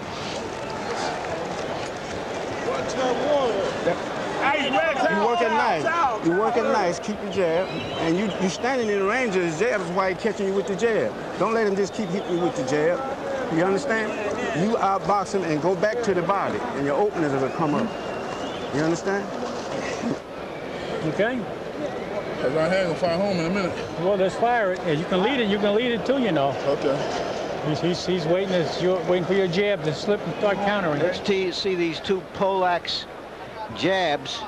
Boom, boom, boom. How'd you like to stand in with these kind of guys, George? I wouldn't like it very much at all. Wouldn't be fun, you don't think? Not at all. I mean, they're not running away from you. No, this is what fighting was meant to be. Would you consider doing it for money, George? Yep. Round number 2, Tim Witherspoon gets credit from punch stack counters for landing 75 out of 119 punches. That's still a 63% connect percentage. And you can see that Harold Letterman has given Witherspoon the first couple of rounds. The Witherspoon corner told him to move around and jab a little bit, and then open up for the hard shot. Mercer's corner has told him to even lead with a right hand if he wants to. Witherspoon goes back to the body, viciously so. Larry Merchant pointing out to us yesterday Witherspoon's defensive technique of parrying punches with his right hand. You can see how he holds the right hand in front of his face and kind of moves it from side to side, looking to block punches. He's a very defensively oriented fighter a lot of the time, George. He has a good defense, but if you're going to set that old right hand, you shouldn't move it from side to side. That's when you can catch them, when they start moving it from side to side. Find out what makes him move that right hand over to the other side of the face and do it every now and then. Tim, keep your punches up, okay? Keep your punches up. He told me that he likes to invite the left hook by keeping his right hand across his face that way, so that he just has to look for the left hook and try to counter it when it comes. And counter over it with that quick overhand right of his, which is maybe his most damaging power punch. Now he's forward. Witherspoon is now, and that gives Ray Mercer a little energy because he's always having to carry the fight to guys. If he's able to box, he gets nothing but courage. Speaking of courage, if you've joined us late this evening and missed the first 3 bouts on the card, you missed the shocking knockout of one-time superlative prospect Courage Shabalala by a journeyman named Brian Scott. So that weeds out for the moment one young heavyweight from the field of rising contenders as Shabalala meets his demise here.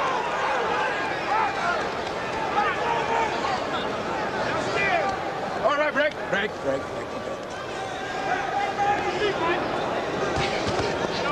One problem with Mercer, he's never known when he's behind.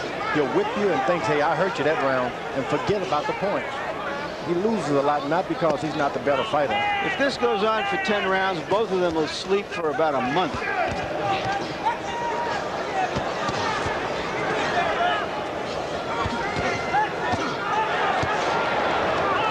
That right hand that he told his corner he was ready to throw is starting to develop for Ray Mercer. Break it up. Looking down the road tonight, we still have the main event yet to come between Riddick Bowe and Andrew Golota.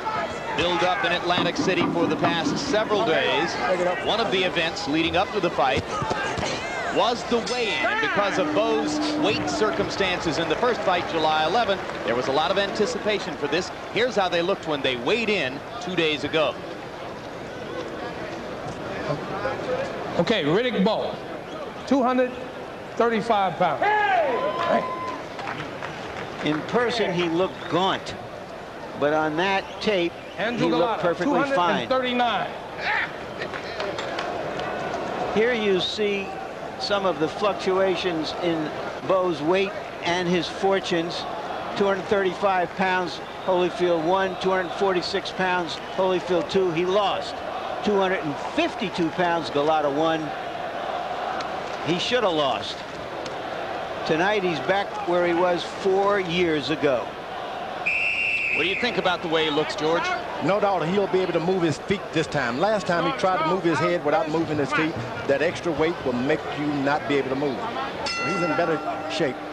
We should see a lighter, quicker, perhaps more fluid Riddick Bowe in the ring tonight. Through round 3, it's been a jabbing contest to a large degree. They've thrown a total of 221 jabs between them, and both are landing at a reasonably high rate. But Witherspoon has a big edge landing power shots. Mercer has not yet been able to throw punches in combinations. Okay, break it up. Mercer, in my mind, is winning the battle of the jabs because he's not supposed to be able to be in the jabbing business at all.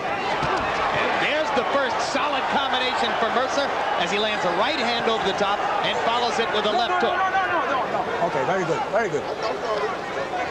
Mercer almost looks impervious to those body blows. Are they really hurting him, George? Sometimes some guys, because they have this little pouch, they expect for you to go to the body, and it doesn't hurt them. And you can see he's been hitting the body a lot in his career, and he just doesn't seem to do the work that needs to be done. Witherspoon allows Mercer to just stand still. Doesn't make him use his legs at all. We always say with head punches, George, if you can see the punch coming, you got a much better chance to take it and weather it. Is that true with body punches as well? Stop punching. Yeah, not so. The body punch you catch does this damage. There's no doubt about it. Even if you're watching it sail into your ribs. Even if you watch it, sometimes it's like, boy, I messed up.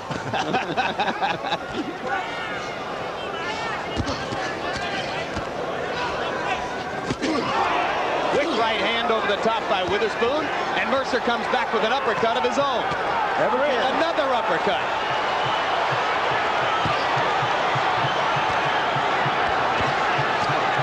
Round 4, an awakening for Ray Merciless Mercer, who's doing some work against Witherspoon with power punches in this round.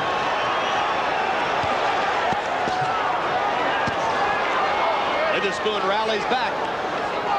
Okay, break.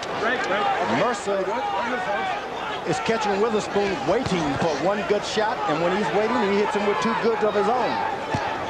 I can't remember the last time I saw 2 big heavyweights stand on a handkerchief virtually and just pound on each other.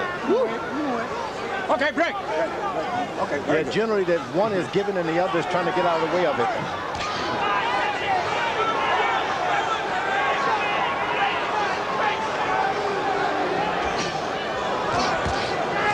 Can you believe Ray Mercer is fainting? Well, it's been a long time coming, hadn't it?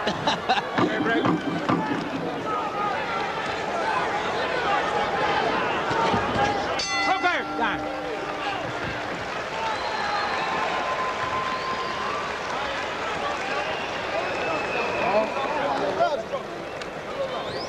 Hey,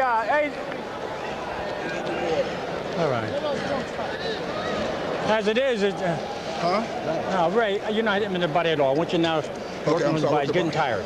He's getting tired. When you hit him in 2 jabs, you can take that right hand to the body and take that hook back to the body. You got more injury than he's got now. You understand? Now I'm going to put you a little cold water up here, Ray. Here is Mercer preparing to throw the uppercut, which buckled Witherspoon for a moment, it seemed. Setting himself up. There it is. Threading it right through that defense. Keep your hands up. That's it. Okay? You're doing good. That's like it's like a pass being thrown right into coverage. You heard that whistle. You got to get up, pal. Come on.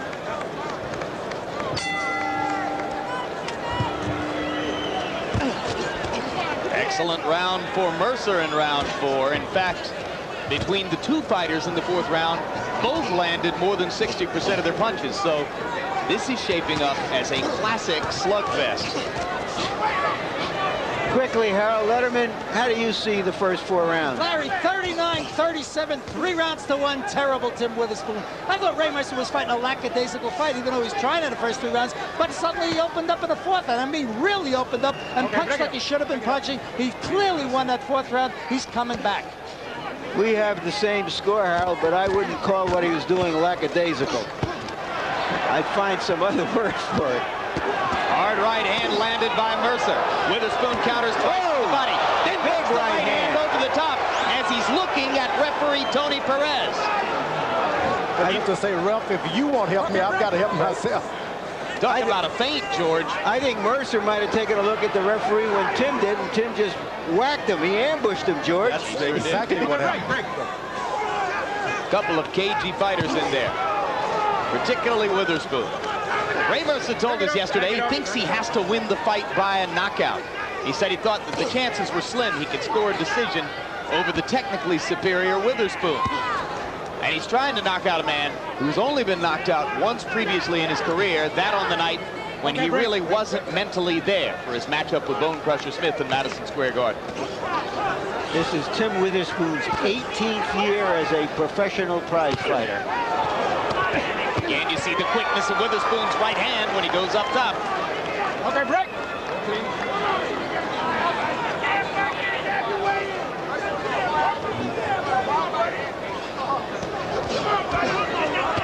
Interesting little thing there, George.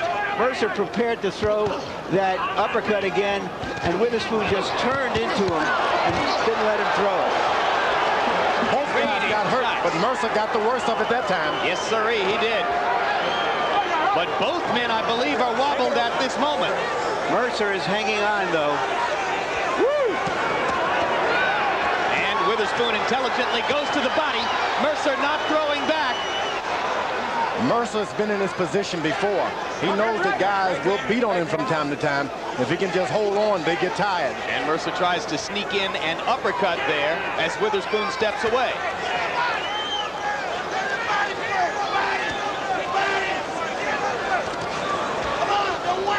Okay, break. Break. Mercer paints Witherspoon with a counter left inside as Tim was stepping in. So Mercer seems to be shaking off the cobwebs now as he uses the ropes to help him, with round 5 coming to a close. Ah, no punching. No punching.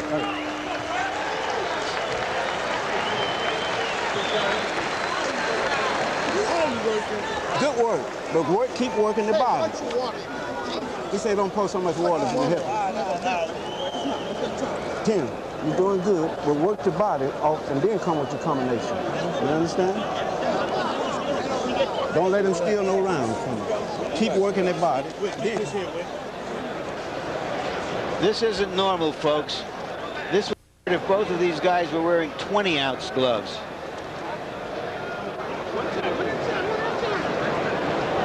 There you see Witherspoon take a look at the referee and then follow through with that really big right hand. Mercer coming back. Something's got to give. It may be me. Let's go, let's go. Well, you're looking at 2 guys who in the 5th round couldn't miss. I don't think I've ever seen numbers like this before. By punch stat computations in round 5, they both landed over 70% of their punches. They can't miss. Mercer comes back with a jab. Whenever he jabs, Witherspoon seems not to know what to do. And there's the uppercut again inside for Mercer, and he snaps Witherspoon's head back with a left jab. So Ray Mercer has decided to establish himself early in round 6 and let Witherspoon know that he's still there after that big Witherspoon rally in the last minute of the preceding round.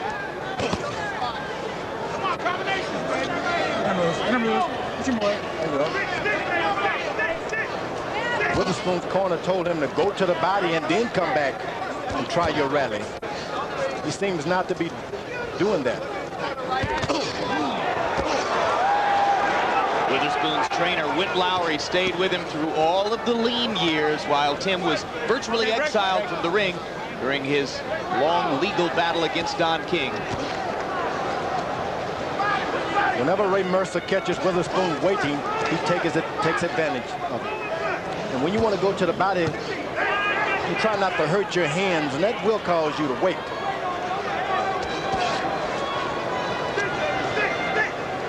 Do body punches hurt your hands more than head punches? You missed the body and hit that elbow, and let me tell you, you pay the price. So Witherspoon is trying to follow directions by going to the body, but those elbows, they can hurt, especially when the guy know that you're going to do it. Do all heavyweights by this stage of their career have some aches and pains in their hands, George? Yeah, elbows especially. They should block a lot of punches, and that's where the aches come in that don't get away from it. So it can affect the way you fight subconsciously because of your natural desire to resist the pain, right? That's true. You just don't want to get those hands hurt. You go to the body, you pay a terrible price with your knuckles. Witherspoon is waiting for a good body punch, and that's causing the problem. He misses. Now Mercer knows what he's trying to do. Mercer had a chance to fire that uppercut there, but stepped away instead. No punching. No, nothing there. This is not a debate between two mild political candidates. Okay, break it up, Each clean. guy is trying to take off the other guy's head and maybe some other piece of his body. But Mercer's at an advantage because he's trying to land on a large amount of punches. Witherspoon is looking for one good shot.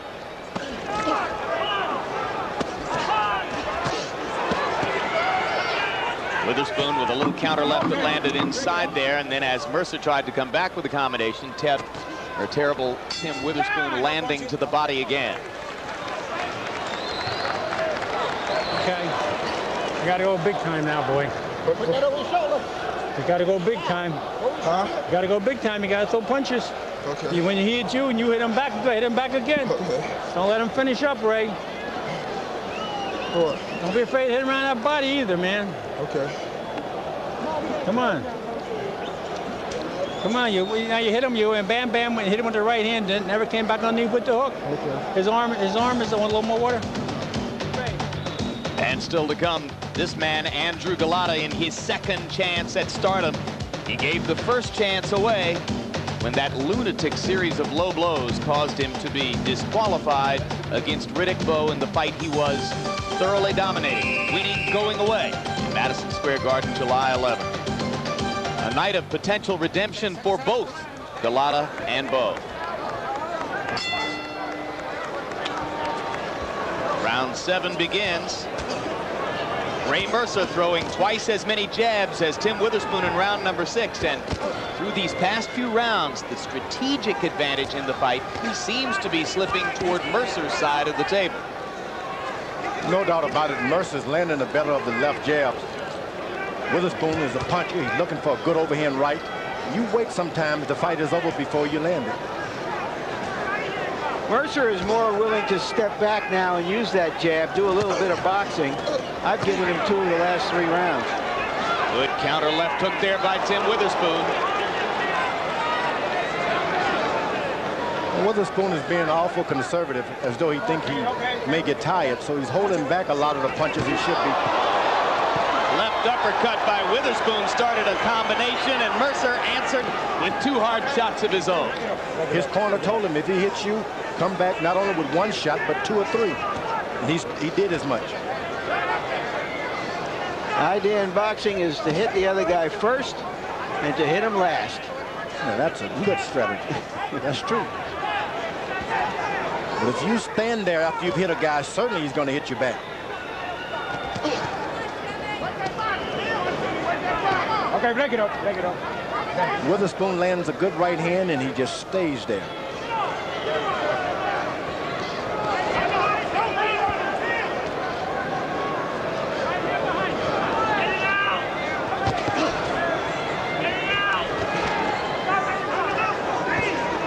You see, as soon as he lands the right hand, Mercer's able to come back with something. Doesn't move. Witherspoon throwing fewer and fewer jabs as the fight goes on. And since he jabs less and less, he lands less to the body as well. In the early rounds, he was able to pump the jab and then bring combinations left and right to the body. I think what caused the problem, he was able to land a good right hand to Mercer to shake him. And from that point on, he thinks I can knock him out anytime I want, but it doesn't go like that. You've got to earn a knockout by jabbing, body, head.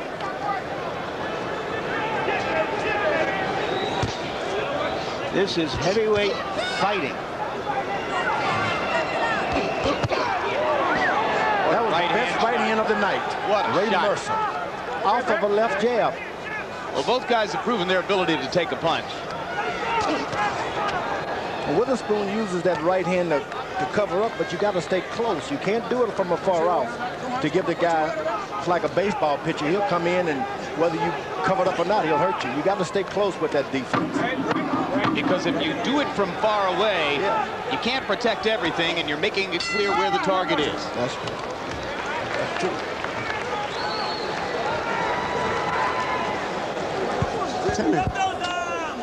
This the 8th round coming up. You got to prove it. If the fight is about even, so now what you got? About fucking you. About even. Okay, I just want you to win the next 3 rounds. Okay, win the next 3 rounds. Okay, win the next 3 rounds. Okay? All right? Win the next 3 rounds. Both of them looking to throw hard punches still. The left underdog, left uppercut, and here's the right hand punch that George called the best Mercer punch of the fight. The fight is getting more even. In these kinds of fights, however, Mercer has usually fought just good enough to lose. And he's had a little bit of a tendency to fade down the stretch, and as we've seen Witherspoon coasting just a little bit here in the middle rounds, it's possible that Witherspoon is trying to conserve his energy and wait for Mercer to tire. Harold Letterman, how you got it? Jim, 68, 65, 5 rounds to 2. Terrible Tim Witherspoon. I just think that he did enough to win that 7th round. He landed an awful lot of good power shots. He seems to be, you know, well in command of this fight. He doesn't blow it in the last 3. I think Ray Mercer should really open up like he did in round 4. In other words, show us a lot more, get a lot busier, and impress the judges. So far, I like the power punching of Tim Witherspoon. 2 guys fighting on a dime in a phone booth. I have it 4 rounds to 3. For Witherspoon. And Witherspoon corner for the first time told him to go out and win the next couple of rounds. So they know that, hey, he could probably be behind on some of the judges' scorecards. And they don't want to see Mercer have any more of a chance to seize the momentum advantage in the fight. Mercer is really doing the best, if you ask me. He's been doing better all night. Witherspoon had a chance to finish him and let him off the hook.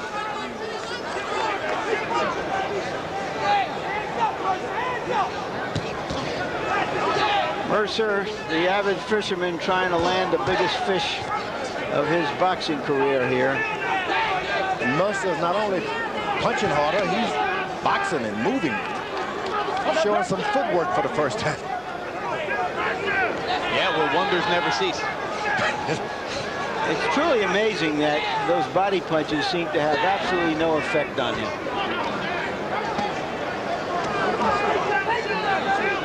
Well, he came out of the Army, and he is in many ways a tank.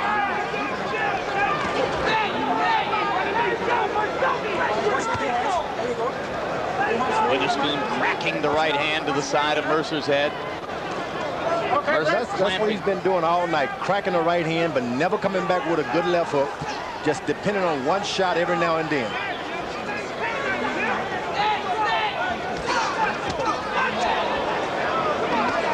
There's the right hand, but he's in no position to come back with anything.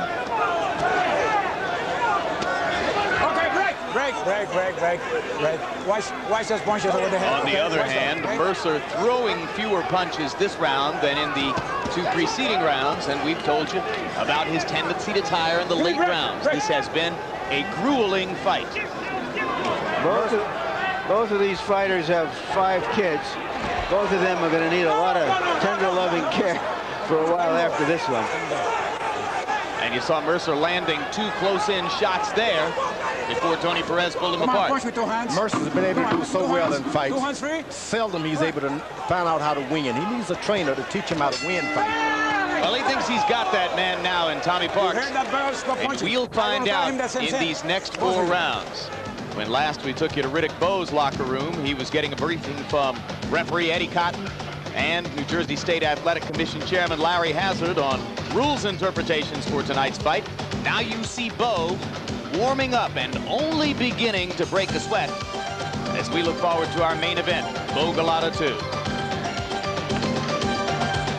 And let me just clarify, I said 4 more rounds of Mercer Witherspoon. That's a reflex, but a wrong one. This bout is scheduled for 10 rounds, not 12, so there are only 2 remaining.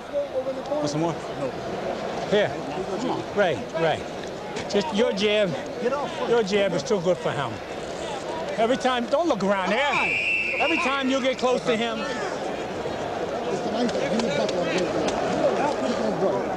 You gotta go, bro.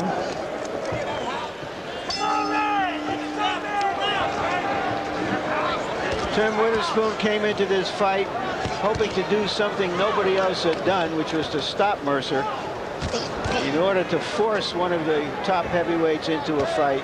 Right now, he'll settle for a half-point victory. In round 8, by punch-stat numbers, Mercer out-threw and outlanded Witherspoon. You can see that Harold Letterman gave Mercer the round, so the bout gets a little bit closer, at least in terms of the way our scorers are viewing it. Witherspoon should now stop going to the body and try to get this guy out of here. Keep your punches up now.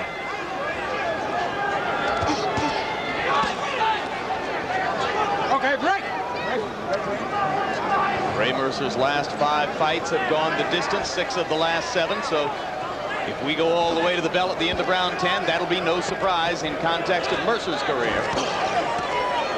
Mercer's doing an excellent job of boxing. When Tim Witherspoon wants to fight, he boxes.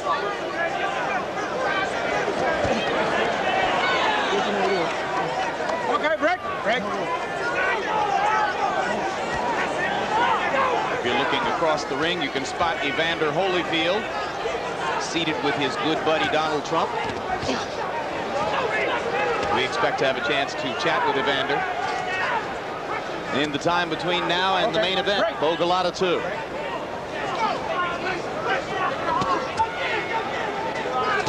Mercer, for the first time, took advice. He started with a lead right hand. His corner turned in then about midway through the fight. Lead with the right hand. Suddenly, Witherspoon produces a flurry reminiscent of what he was doing in rounds 1 and 2.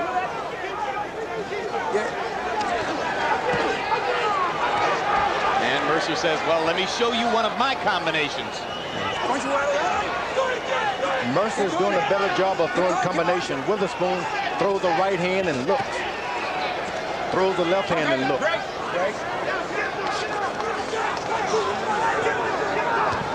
Witherspoon spitting blood out of his nose as he backs away.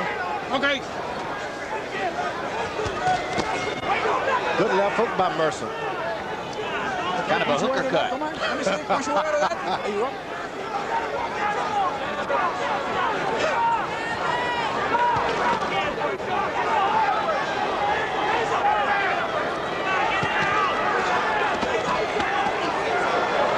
Connects in there to the body by Witherspoon. Landed 4 punches in a row. Make it 5. Tony Perez says, no, I'm trying to break you up. Don't sneak that right hand over the top.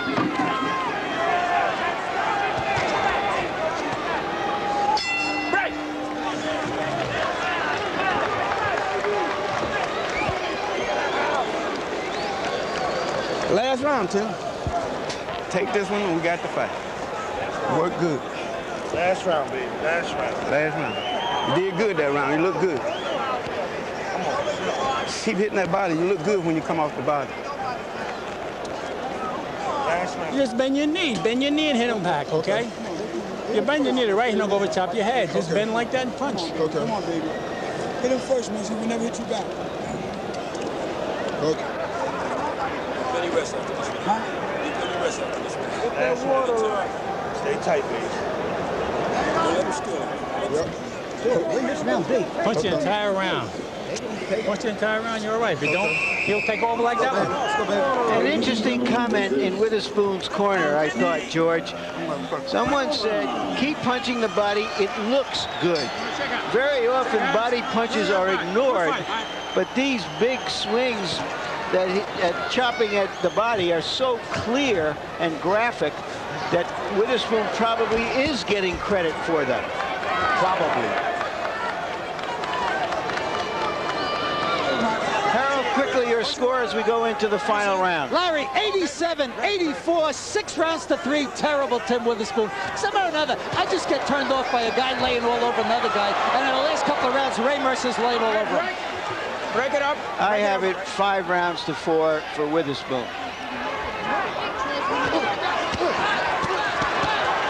Well, Mercer's opening up again now. No time to kill. Round 10. Round, fellows. Time to play whatever hand you've got, and both fighters have come out a little bit more aggressively here in the final stanza. So that once you hit both of you, watch your heads, okay?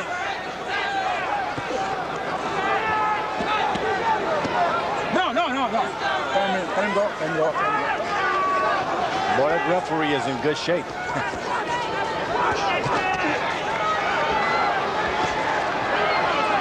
Looks like two NFL linemen lumbering down the field.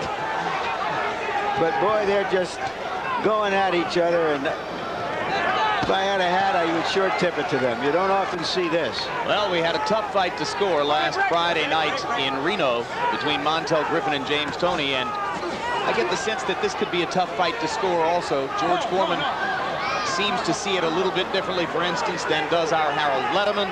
3 judges at ringside trying to figure out who's gotten the better of whom in a pitched battle between Ray Mercer and Tim Witherspoon. With a lot at stake, the winner can look forward to at least another big paycheck or two in the heavyweight division. Both expressed a desire to get the winner of the Bowe Golota match. That'll depend on circumstances beyond their control. Ray Mercer has done an excellent job in this fight. If he can avoid being knocked out, I can't see the judges going against him because he's been the aggressor, and when he's had to, he's shown a better left jab. But who am I? Witherspoon was caught waiting for a big shot for most of this fight. He landed a couple good ones, but not enough in my book. Come on, break yourself up. Punch your way. Witherspoon had the edge in activity and certainly in punching accuracy through the early stages of the fight. But he slowed his pace. And Mercer tried a couple of tactical wrinkles that seemed to help him as he went along.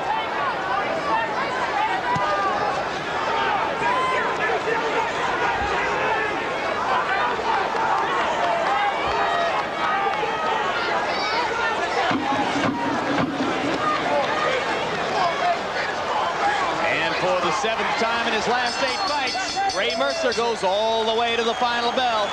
My eyes tell me this is as even a fight as you could see. I'd be very happy with a draw, and maybe everybody else would. I would too. Well, history tells you that Ray Mercer loses a close decision. Yeah, my scorecard gives it to Witherspoon by a tick. Let's see if history is borne out here. Hey, I'll tell you later. Okay? Let me tell you something. Come here. I know I had some kind of ended up. Hey, tell me. And let's take a look at a final punch stat profile of what happened in the ring. Our independent punch counters from CompuBox finding Witherspoon landing 25 more blows. The edge was all in power punches because Mercer landed more jabs. Mercer throwing 57 more punches. They both landed at a high percentage. Mercer's edge in jabs accelerated as the fight went on. He threw more, landed more. They both landed at a very high percentage. Like I said, George, pretty tough fight to score. I wouldn't want to be a judge, no doubt about it, not in this fight, because they were both good fighters. Both gave a good show. And they both did their thing. I mean, Mercer showed you some resolute will, some power punching, a little of his newfound boxing skill late in his career. Witherspoon showed you that unorthodox style, his willingness to go to the body, the sneaky overhand right, his ability to counterpunch. So there was something there to be said for both guys. Both guys did well as far as I'm concerned. Witherspoon looked great. And, of course, Mercer did great. All right, to settle the suspense, let's go up to Michael Buffer for the official decision. Ladies and gentlemen, courtesy of Caesars Atlantic City, we go to the scorecards. Paul Venti scores the bout 97-93. Calvin Claxton scores it 97-91. And Joseph Pasquale scores the bout 97-93 for the winner by unanimous decision, Merciless Ray Mercer.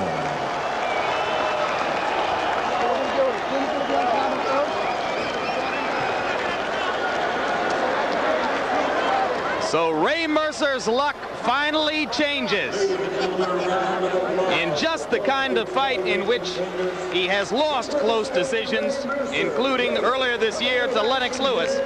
Mercer finally gets the nod from the judges, as he did from our George Foreman at ringside, and ekes out a unanimous decision over Tim Witherspoon, and you might see it at this moment as the biggest win of Ray Mercer's career. 97-93, 97-91, 97-93, a pretty solid win by those judges' numbers for Mercer. Let's go to Larry Merchant in the ring. Okay, Ray Mercer, congratulations. This is the kind of fight you usually lose. What was the difference? I think this time, Gave him a fair shake. That was well, I say this time, me and Tim is a world-class fighter. I think he's #1 out there, and I think I beat the best tonight, and it wasn't easy. I just had to keep him from throwing his combination to get fired up, and that's what I had to do. I was doing wrong in the early rounds, but not coming back. He had a hell of a hard right hand, and I've never been hit like that before. Tim, you seem stunned by the decision at the end. What was your reaction and why? Well, you know, I won the fight clearly. You know, I ain't stunned. I wasn't really stunned because, you know, like I said, I'm conditioned for this type of thing. I beat the man clearly. Was he the toughest guy you have fought in such a long time? No, actually, it was easy. It was easy. A lot of them shots he's throwing, I blocked them. You know, I won the fight. I'm happy because I'm happy with my performance. I won the fight. Tell me, would you guys do it again? I won't ask you if you'd like to do it again, but would you do it again?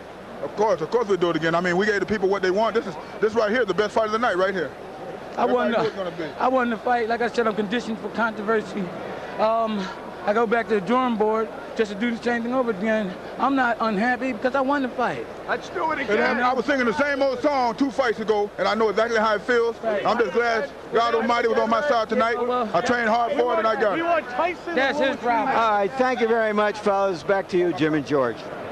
All right, thanks very much. Well, that shouldn't hurt Witherspoon all that much because that was a heck of an effort by him as well, but I think we both got to feel good for Ray Mercer that his luck finally changed. Finally, things changed for Ray Mercer. He gave it all he had. He was the aggressor. He even started to jab and move. How could a judge not vote for Ray Mercer tonight? He did great. Witherspoon did excellent also, though. I think it says something very nice about boxing fans, too, that Mercer could go 3 years without winning a fight and still maintain enough appeal to be in an event like this. Yeah, he's finally learned not only how to do good, but win some. So congratulations to Ray and to his trainer, Tommy Parks. All right. Let's turn our attention now to the main event once again and get ready for Andrew Golot's second shot at stardom against Riddick Bowe. Once again, they first met on the evening of July 11, an ill-fated night in Madison Square Garden. And from a technical standpoint, here's what happened in that fight. Early on, Andrew Golota proved his ability to take away Riddick Bowe's jab, Bowe's primary weapon. Golota constantly doubling up on the jab and then following behind it with power punches.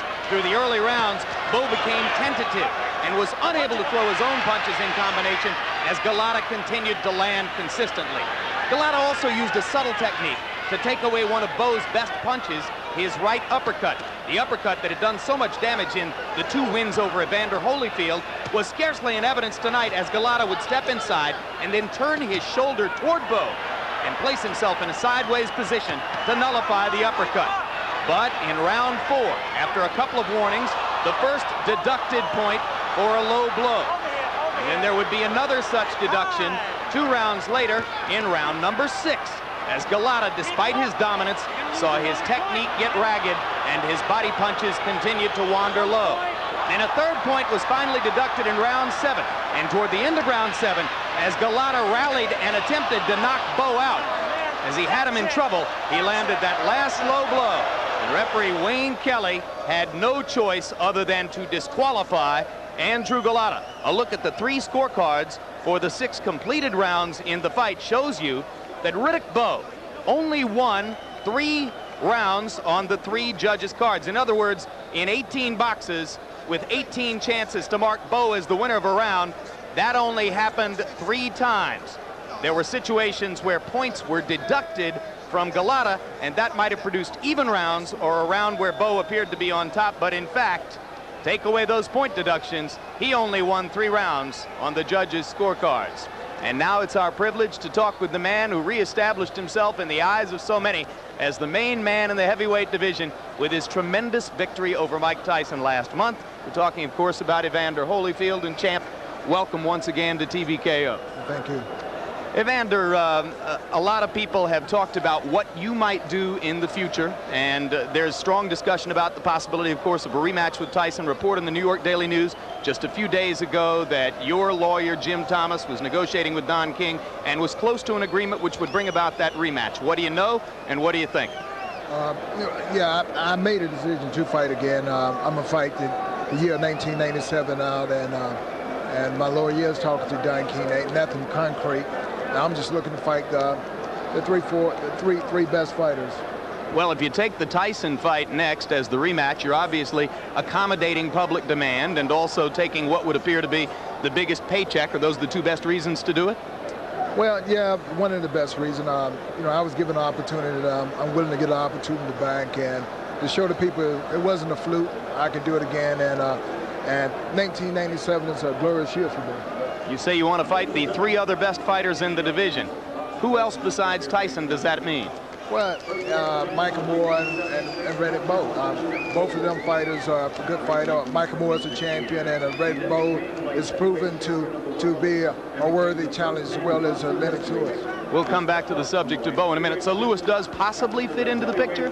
No doubt. You know, Lennox Lewis is a guy that a lot of people don't fight, and I don't mind fighting him either. What about Golota if he beats Bowe tonight? Well, you know, I'm not looking forward to fighting any young fighter. I'm looking to fight the guys that's already established, and you know, I already established myself, so I need to fight the guys that already been champion. I don't need to go back and start fighting young guys. How do you see the fight tonight? I mean, a lot of people believe that Golota was so thoroughly dominant the first time around that regardless of the fact that Riddick's going to be in better shape, from a style standpoint, it shouldn't look any different. You see it different than that? Well, there's no doubt it will be a good fight. Bowe have more skills, but I think the determination factor is Golota, his aggressive attitude. Is Bowe fight to the best of his ability. You know, something can change, but, you know, at this point in time, there's no doubt everything kind of favored Golota. Have you settled down from the thrill of winning the biggest victory of your career, or are you still a little bit on cloud 9, Evander?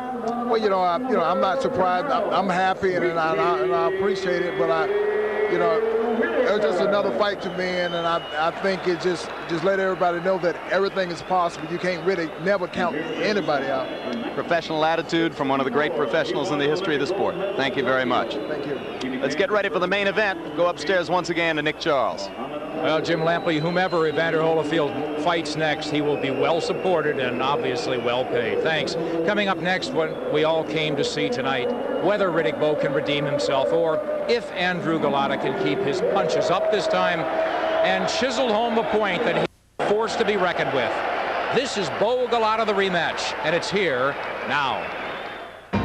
July 11th, 1996, a relatively normal evening in New York City, at least by this city's standards, while the Mets were hosting the Astros at Shea Stadium, and Broadway's finales were kicking into high gear. A heavyweight fight was beginning to unfold at Madison Square Garden. On paper, there was nothing terribly unusual about the matchup about to take place between a young, undefeated Polish heavyweight named Andrew Golota and one of the division's top fighters, former heavyweight champion Riddick Bowe. Except for one thing. Both men brought into the ring on this night a reputation for the unusual. Golota had bitten one opponent and intentionally head-butted another. Bowe had surrounded himself by an entourage tainted with a history of violent behavior. But as far as most were concerned, Andrew Golota was a mere stepping stone for New York native Riddick Bowe. In the end, though, it was anything but a homecoming.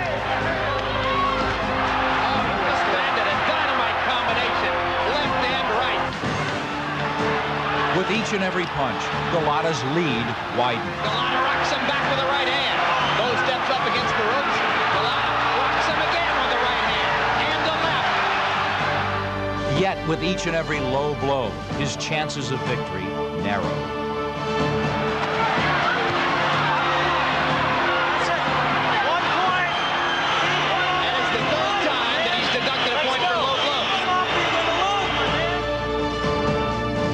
In the end, Riddick Bowe barely escaped defeat. Andrew Golota, ahead on every scorecard, was disqualified. And we then witnessed one of the ugliest scenes in American sports history. Millions of people still have questions. But only two men have the answers. For the last 5 months, there have been questions. Moments from now, we hope to have answers as TVKO presents Bowe versus Golota II. Brought to you by Beechwood Aged Budweiser. It's always been true. This Bud's for you. And by AT&T, your true choice. Welcome to TVKO's presentation of the main event. Bowe versus Golota one more time, but with even more at stake this time. This is Atlantic City, where thousands have come in from a cold night to witness a crossroads fight. We've all waited 5 months for the rematch between Riddick Bowe and Andrew Golota. We'll find out what both are made of here tonight. Hello again, everybody. What we're about to see is a defining moment for two fighters. Riddick Bowe used to be considered the best. Then he lost focus and all his heavyweight titles. There's always new blood in the fight game waiting to devour you. 5 months ago, Andrew Golota came along and nearly dealt Bowe a mortal blow. Golota proved he is a real menace, with heart, with hunger, and with talent. Qualities Bowe must dig deep to rediscover within himself tonight, or risk being counted out of the heavyweight picture for good. Just how much fiber, how much fortitude, and how much fight does Riddick Bowe have left in him? Can he find redemption? Can he rescue his career?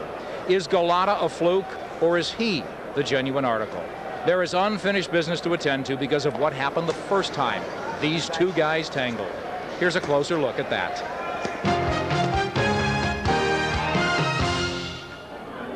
The build-up to this fight was really unextraordinary. I didn't know of anything between the camps, any bad feelings, any animosity. A bell went off when you heard 252 pounds. I'm sure a bell went off in the Golota camp. Riddick is vulnerable. Bowe probably could have fought better if he had been in shape. I think they took the fight too lightly. The first inkling I got that there was any kind of atmosphere attached to this fight was at the fight I learned that the night before at the production meeting, Golota first learned that the fight was had been switched from 10 to 12 rounds. Welcome to New York City's Madison Square Garden. 12 rounds of boxing. So I was sitting ringside. My wife was to my right, and Jerry Cooney was sitting to my left. He predicted there was going to be a riot. He said, Spike, something's going to happen before this fight's over. You could feel the magnetism in the garden. They were there to see something happen. I was forewarning these people At every press conference. I forewarned them the day of the fight. Don't forget, we didn't have a fight till about 4:30 in the afternoon. Make sure you check your security for it. Make sure you get some people there. So we had prepared a security plan for this night, the same as if we'd have 16,000 people in the building. And we figured that with that security crew, ushers, security officers, all trained, all, you know, in the right places. The mood just before the bell rings for a big fight, and this was a big fight, is always pretty dramatic. Adding to it is the fact that Bowe's corner, you have Rock Newman, who is an excitable guy, and in Golota's corner you have Luduva, who's among the most excitable guys in boxing. Round one, Golota comes out, and is far more effective than we thought. He clearly wins the round. He also lands at least a couple of low blows and draws his first warning from referee Wayne Kelly. Round two, for the first time they go toe-to-toe.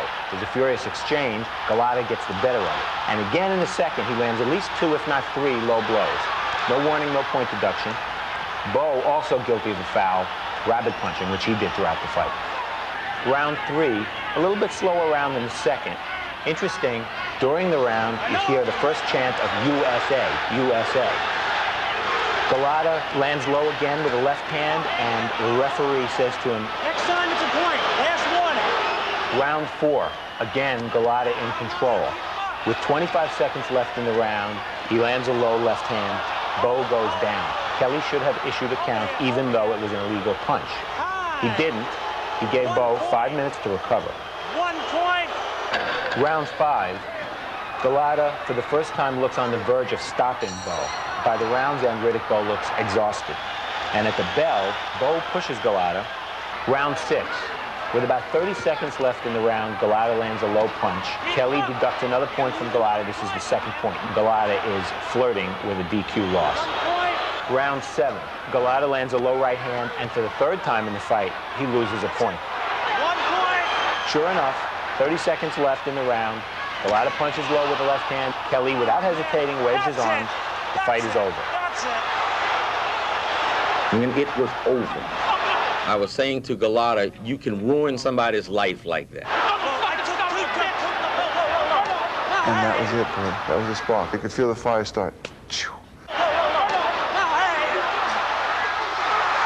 Initially, it seemed limited to the people from both camps. Security didn't do anything to stop the rush into the ring.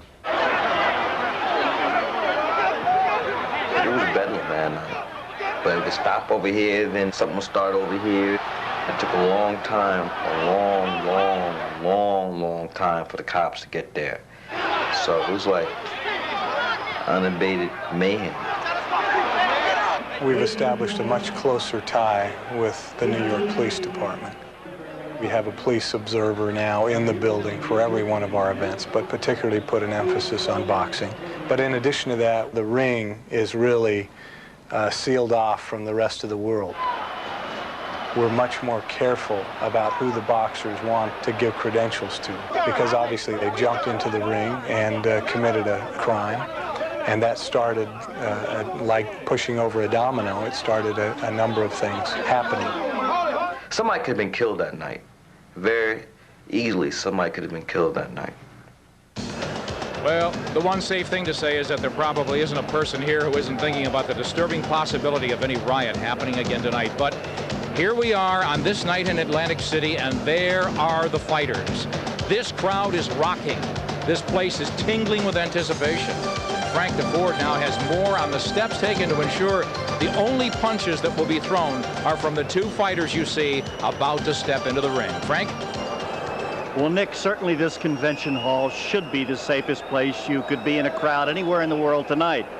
Because of the riot that followed the first Bowe-Golota fight, security is especially comprehensive, with 25 armed police at ringside alone. Now, we've been assured that scores of other police and security guards are on the premises. Furthermore, it is understood, although no one will officially confirm it, that New York City cops are here seeking to make arrests of participants in the July riot.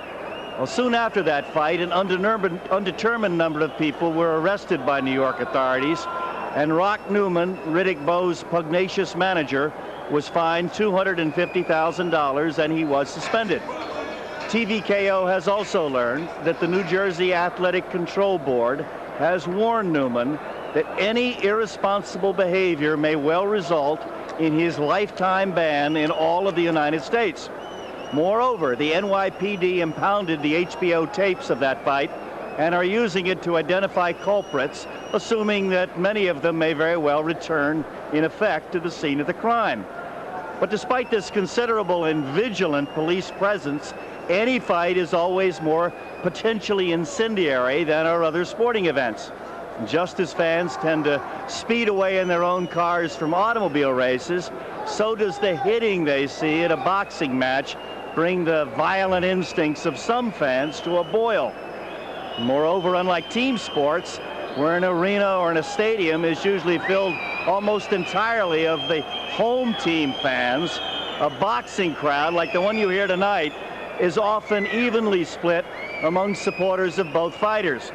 And this is what so often happens abroad at soccer games, and we know tales of those riots only too horribly well.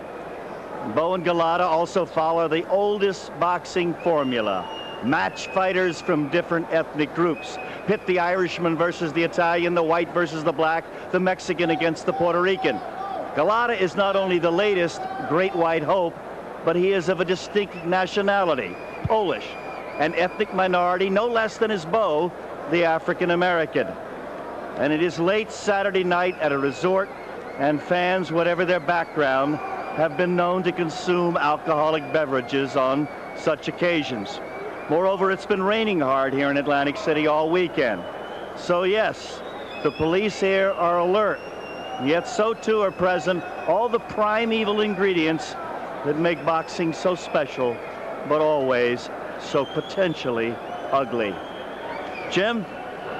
All right, thank you, Frank. George, I'll make an optimistic prediction. If ever there was a prize fight we've attended where there was not going to be a riot, I think this is the one tonight. Now, let's turn our attention to what's going to happen in the ring. And I think it's stunning to all of us that this juncture could have arrived so suddenly and so unexpectedly in Riddick Bowe's career. But you heard Nick Charles use the phrase crossroads fight. The whole sport seems to have decided that this is it for Bowe. Can he again be the fighter who on Friday, November 13, 1992, beat Evander Holyfield and deservedly became heavyweight champion?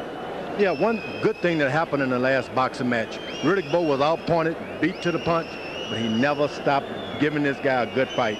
So now he thinks, go back to the drawing table. He's in shape. He can pull this out.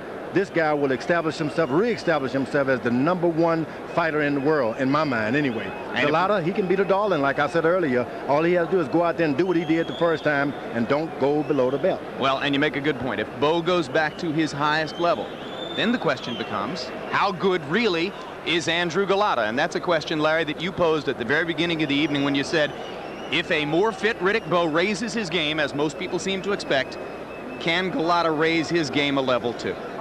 He raised it the first time, and I think for an interesting reason, Jim. That is not only because Andrew Golota is big and strong and tough and especially mean, but he's an athlete. Customato, the old trainer, used to say that he hated to put his fighters in with fighters who were athletes. He thought that athletes were people who could run and jump and had good hand-eye coordination, and fighters don't all have that sort of thing. And so a fighter who is an athlete with his quickness and movement often gave pure fighters a hard time. Andrew Golota is an athlete. What he lacked in the first fight was the ability to throw the body punches properly. If he can raise his punches, his body punches, he can raise his game, Jim. All right, those are the questions that will face us when Bowe and Golota come into the ring in just a couple of minutes. Right now, let's ourselves go into the ring with a singer named Desiree for our national anthem. Ladies and gentlemen, your attention, please. Would everyone please rise for our national anthem, to be performed tonight by a very special guest, the talented Broadway and Atlantic recording star, Ms. Desiree Coleman Jackson. Ooh, say, can you see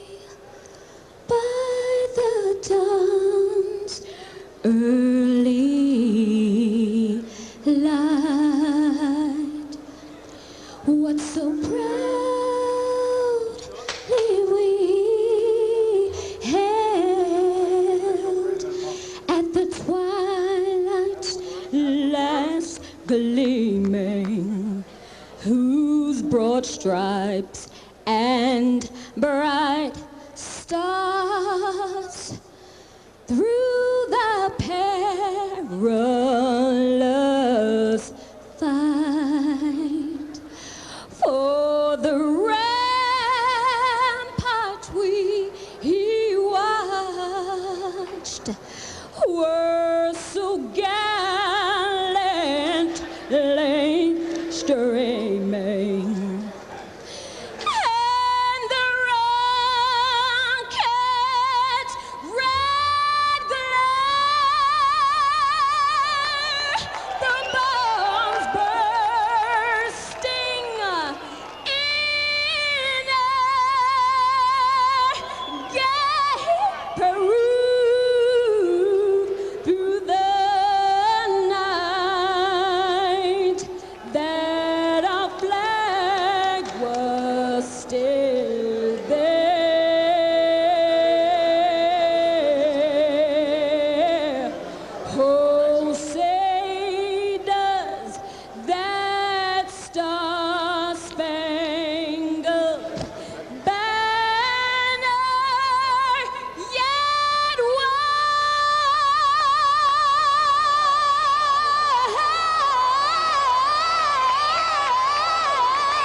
Tale of the tape for the battle between Riddick Bowe and Andrew Golota. And even though we think of Golota as being much younger because his relatively sparser exposure makes it seem that way, they are only 1 year apart in age. Bowe with a 1-inch height advantage. Golota outweighs him by 4 pounds this time around after Bowe outweighed Golota by 11 pounds in the first fight. And Golota has a 3-inch reach advantage over Riddick Bowe. Punch stat numbers, Larry Merchant. These are the lowest connect percentages for Bowe since we have been tracking him in his first fight with Golota, which bespeaks his uncertainty after Golota was beating him to the jab, which we'll now see. You can see that Golota was throwing more jabs and landing them, and he threw Bowe off his game. Rules of the bout with our unofficial ringside scorer, Harold Letterman. The Riddick Bowe Andrew Golota fight is scheduled for 10 rounds. The standing 8 count is in effect. There is no 3 knockdown rule. Only the referee can stop the fight, and you cannot be saved by the bell at any round, including the 10th and final round. Jim. And the significance of the entry music for Bowe, quite obvious. His manager, Rock Newman, saying this past week, I can't understand why anybody would want to root for a Polish-born fighter against an American.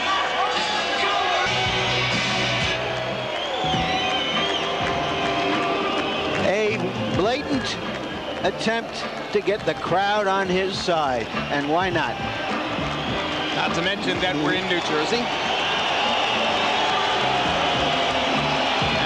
Wondered what a phalanx of police was, but I think that was it surrounding Bowe. And there's the record for Riddick. 39 wins, the 1 loss in the second of his 3 meetings with Evander Holyfield. 32 KOs for Bowe.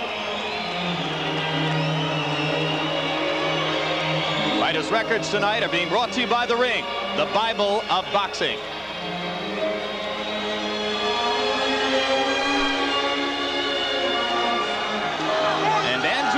Chooses to enter the ring to the strains of the Polish national anthem.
kind of medieval splendor to these walk-ins. This is dramatic stuff.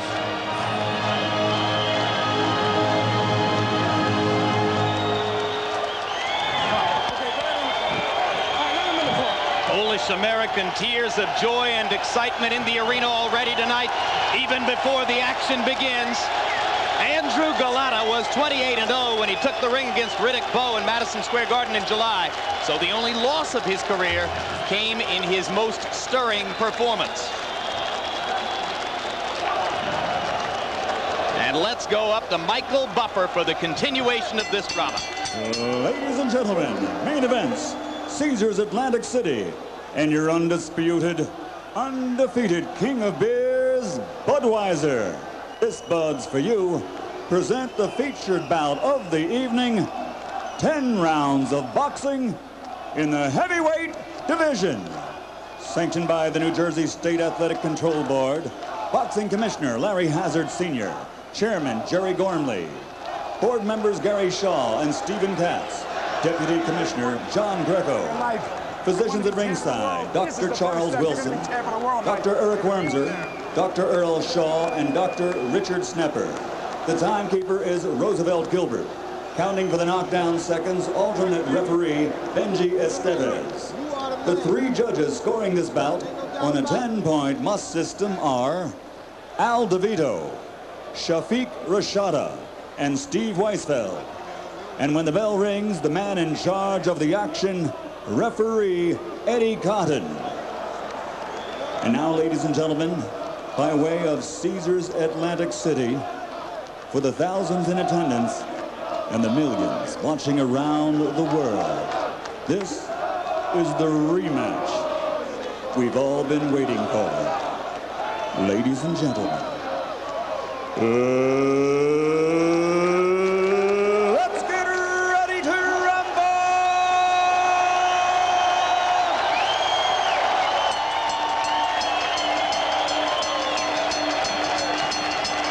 Introducing first, fighting out of the blue corner, wearing white, trimmed with red and weighing in at 239 pounds. That's you, baby. His professional record, 28 victories with 25 knockouts and only 1 loss. That fight is qualification to the man he faces tonight.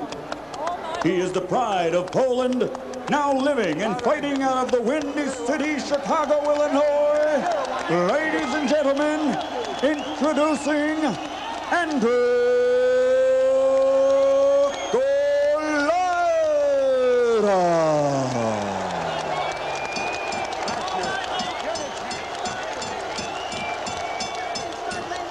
And his opponent across the ring, fighting out of the red corner. He's wearing a red trimmed with gold and weighs 235 pounds. This 1988 Olympic silver medalist now has a professional record of 39 victories, 32 by KO with only 1 defeat. He is the pride and joy of Brooklyn, New York, a 2-time world heavyweight champion and former undisputed heavyweight champion of the world, Riddick Big Daddy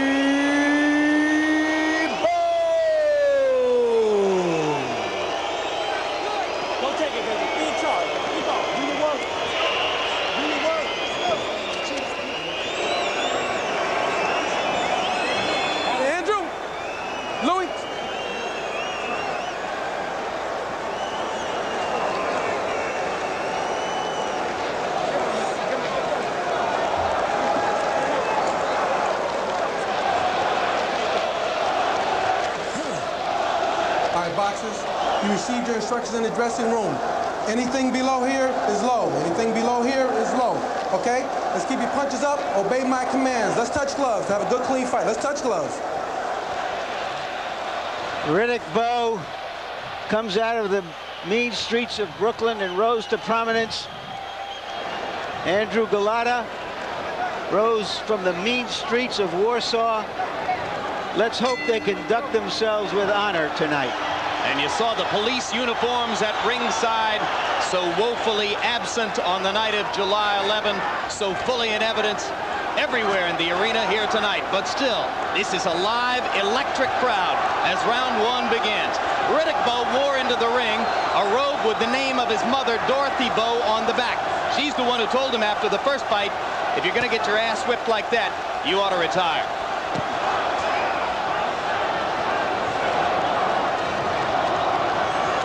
In the early stages, both fighters, they are both looking for to establish the dominance of the left jab. Riddick Bowe went down this time to the body jabbing. And Bowe consciously trying to double up on the jab. You saw earlier the tape piece that demonstrated how difficult that was for him in the first fight. No mystery to what Golota wants to do. He works off the jab as well.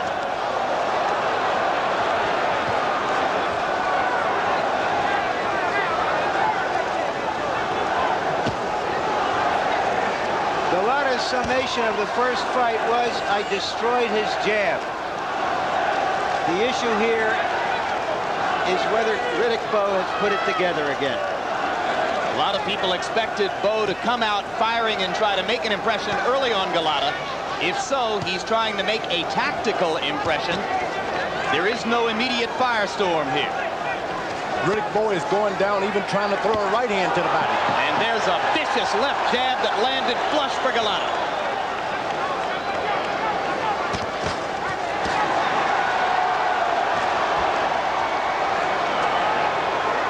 Missing with right hands.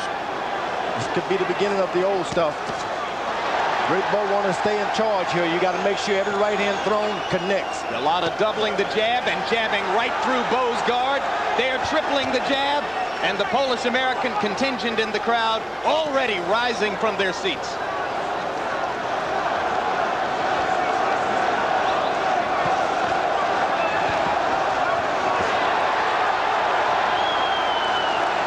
Golota is a lot better fighter moving backwards than he is coming forward. Riddick Bowe should move back a bit. Let him come into his right hand.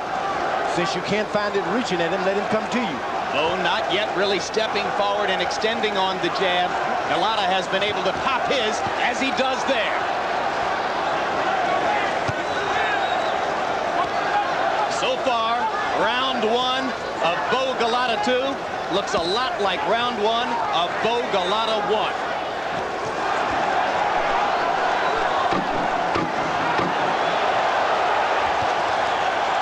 Wild misses by Bowe.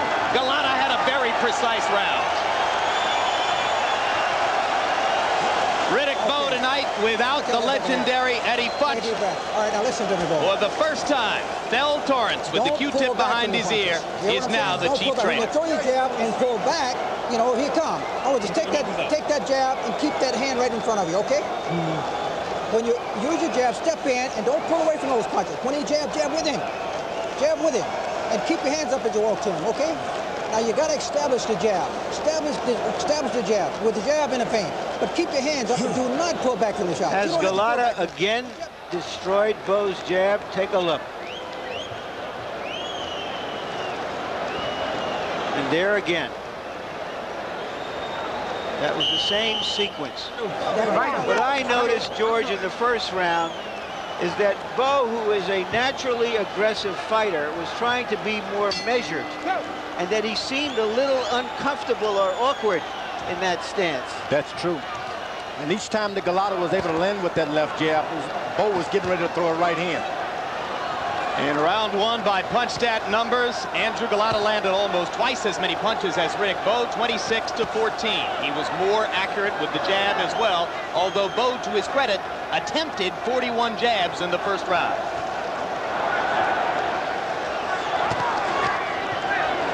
Last time, Bowe would land a left jab and then move his head back, and Golota would catch him on the counter. He's got to move his feet. Golota landed his first left hook about 10 seconds ago. So far, Golota fighting a tactical fight at distance from Bowe. Apparently confident that his longer reach and stiffer jab can give him the edge from out here. Hard power punches from Golota. Bowe goes down. Second time in his career that Bowe's been down, and he's wobbling badly. This was a good left-right combo by Golota. Plenty of time left in the round, and Golota looks as calm as an assassin as he steps back in. And his first punch is to the body. Bowe's not answering here. Riddick Bowe doesn't know where he is. And let's see if Golota can finish, George. You tell us about the techniques he'll use. Well, he caught Riddick Bowe not prepared, but now when a guy knows you're going to knock him out, he has a tendency to cover up. But Golota has to be careful. Don't give him any courage by letting him land a good shot. So far, Bowe hasn't been able to counter with anything. He's trying. He gets a left hand in there. Now a right hand for Bowe as he finds himself a little bit, but Golota wobbles him again. Golota to the body. Bowe finally holds on. Golota's landed a lot of leather here. If Riddick Bowe makes it out of the round, it'll be an act of Herculean courage. Golota again to the body. Hard right hand shot and another. Bowe's taking a vicious storm of punishment.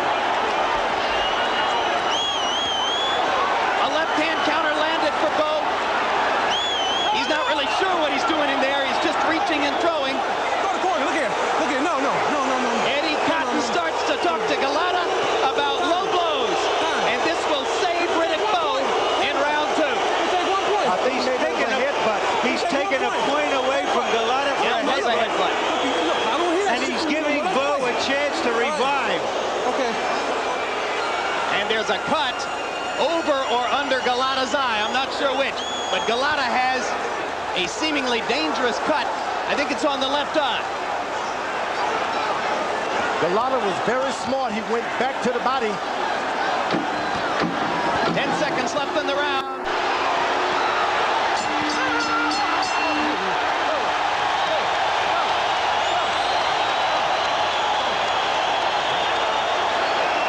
I gave Golota a 2-point round because it was a 3-point round, and a point got taken away. I was trying to tell you, the middle of the grade. Ice the ice. You cannot. Where's Sam? Sam, get in the goddamn water! A sensational round. Where is the cut? It looks like it's in a bad place, right over the eye on the lid. Take a look at the knockdown. The punch landed high. You saw it landed almost on the scalp, George, above the ear. He came back with that left hook, which he so often does. Yeah, you pointed out, George, how Golota finishes every combination with the left hook. He's well schooled. You always finish up and get yourself back in position with your left hook.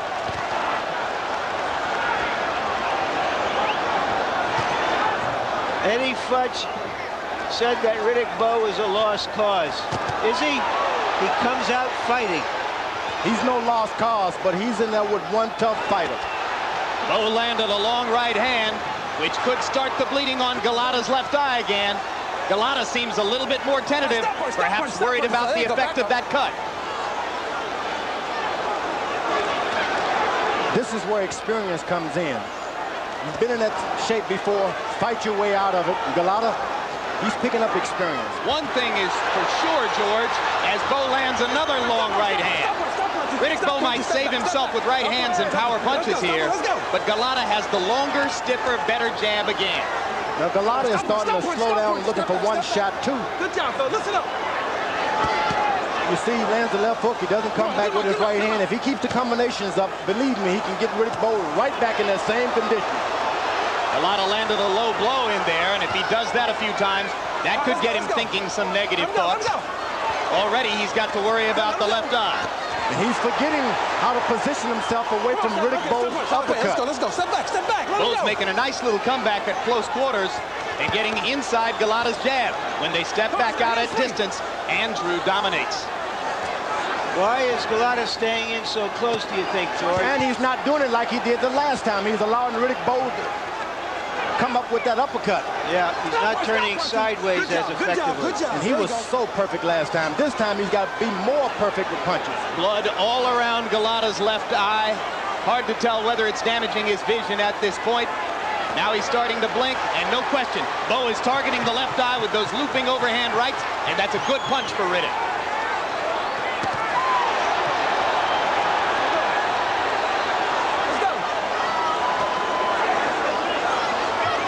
Golota can only step back now and get his combinations back up. He can regain control of this fight. But Golota's thought process doesn't seem to be as clear now as it was in the first 2 rounds. And Bowe is going to the power punches that might turn it around for him.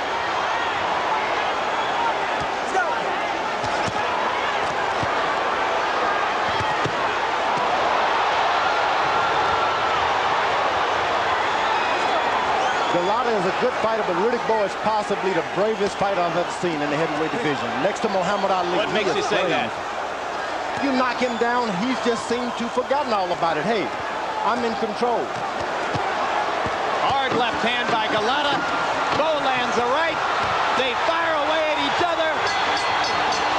Unbelievable. And Bowe can take credit for that round because of the extra conditioning that he put himself through. Come on, that right hand. I got it. You're all right. You're all right. Listen to me. Huh? No. You're all right. You get out there and fight now. This is a championship. You throw the right hand. Throw the right hand. The key man in Golota's corner is cut man Joe Souza. Right there. He's one of the best in the business. This guy's ready to fall down. This guy's ready to go. One combination. Step him in. This is your time to step up and be a man. One combination. Let's put those combinations together. 1-2s. Right hands, left hooks. Understand me? You got to fight this bastard. When you get up off this chair this time, you fight. This goes back to the first round. We're going to try to see where the cut comes from. Oh, that's the butt. There you see the deliberate butt, which cost Golota a point in the first round. And we're told that that's not what caused the cut over his eye. We're told that the cut over his eye was produced by one of those counter right hands that Bowe was able to land when Golota was hammering him against the ropes.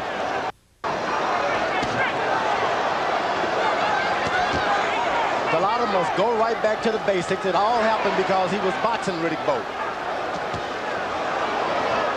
Golota flirts with low blow danger again and lands a little counter left hook in there. Bowe, you saw landing a hard right hand. Riddick comes to the body. Riddick Bowe fighting with a nothing to lose attitude now. He was almost gone on this evening, but now he's back in it big time. And Golota stumbles. Golota has never been knocked down, but he will be in a few seconds if this keeps up.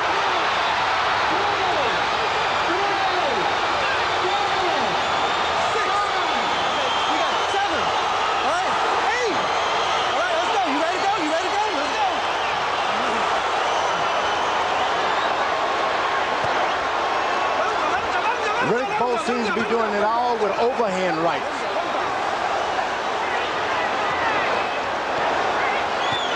Well, let's see if Golota has the stuff that Bowe had when he came back. Bowe landed a vicious right-hand uppercut, the kind that he couldn't land in the first fight. Golota seems not fully in control of his senses here. He's throwing a lot of punches below the belt, Golota is, and the referee seems to let it all alone. Referee Eddie Cotton is 240 pounds. That's good, but he's never had a fight of this magnitude before. That's bad, and this is rapidly becoming like a Rocky movie.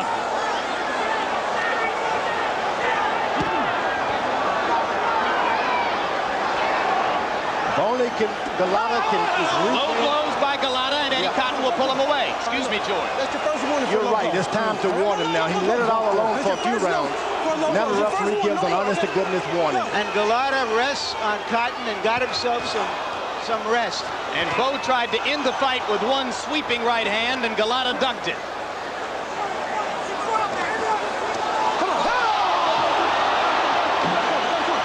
He can't stop himself. Take your time. Take your time. You got up to 5 minutes. Take your time. Work it off. Take your time. Take your time. Take your time. A fighter who simply cannot stop himself from throwing low blows. Stay in the corner. Stay in the corner. Stay in the corner. Jim, this is rapidly becoming a 10-7 round because Riddick's winning around Golotah's going to lose 1 point for the knockdown and 1 point for the low blow. Eddie Cotton just deducted a point for the low blow. So it's going to become a big 10-7 round for Riddick Bowe. And the odd thing about it, however, is that it's giving Golota a chance to rest from the barrage. So it's paying off for him, except the quarter point. You can see in close. He wants to punch back. He doesn't move down to punch up. A body punch should be punched in an upward arc. He loops those punches. Irony upon irony. Bowe got a rest when Cotton spoke to Golota about the intentional headbutt. Now Golota gets a rest as Cotton talks to Golota about low blows. Riddick Bowe now should have a straight right hand. He wouldn't miss, but he keeps going over top. Hard right hand lands for Golota as Bowe is missing with wide winging shots.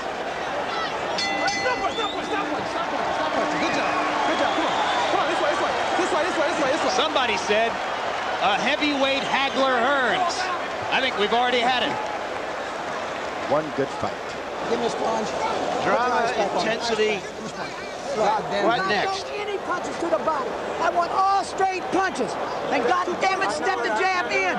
No more body punches. You gotta go to the head with this guy. Uppercuts and go to the head with this guy. Straight right hand, you can't miss him. And come back with the left hook. That's all you gotta do. He's shot. He can't stand. Let's watch the knockdown. Good right uppercut seemed to do the most damage. That hurt Golota. He's trying to hang in and goes down. Big right hand. Seconds out! Seconds out! There's the punch that did the most damage. Seconds out! And you heard from the corner of Golota, no more body punches. He should have had that instruction in July and he would have won the fight. But can he remember it in the heat of battle? I don't think so. Golota only threw 8 jabs in that last round. And just quickly to recap, both fighters have been down. Bowe was down in the second. Golota was down in the fourth. Harold, how do you have it? 2 rounds apiece, but 37-35 in the all-important point scoring in favor of Riddick Bowe, because Andrew Golota has already lost 2 points from referee Eddie Cotton, taking away a point for the headbutt, a point for the low blow, and Riddick Bowe gets an extra point for the knockdown. Now, if he's taken 2 points already, and we're only in the 5th round, is Andrew Golota headed for another disqualification? I have it 37-36. Because I thought there was a 3-point round earlier with 1 point deducted in the knockdown round. Riddick Bowe is tired.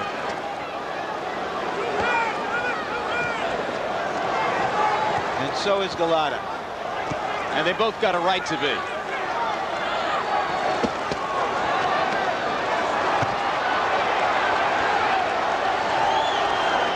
Folks, this has nothing to do with anything except who can hit who harder. And as much as Golota won the tactical battle in the first fight, I think the tactical battle is shifting Bowe's direction here, if he's going to be strong enough over the course of the fight to hold up, because, as you point out, George, he's breathing hard and looks exhausted. That's true, and sometimes when you take that weight off incorrectly, these are some of the things that happen to you. You can be in control, the next thing you know, you're out of control. Hard shots by Golota. Bowe is wasted again. That's a knockdown. That's another knockdown. Count has begun at ringside. Cotton gets Golota to the neutral corner. 8. Okay, Riddick, you have to go. Okay, you got 8. Let's go. That is a very wobbly, glassy-eyed Bowe. And Golota starts to the body and takes his time wisely. Couldn't finish him in round 2. Got another chance here. But now Golota looks tired. Switches to southpaw.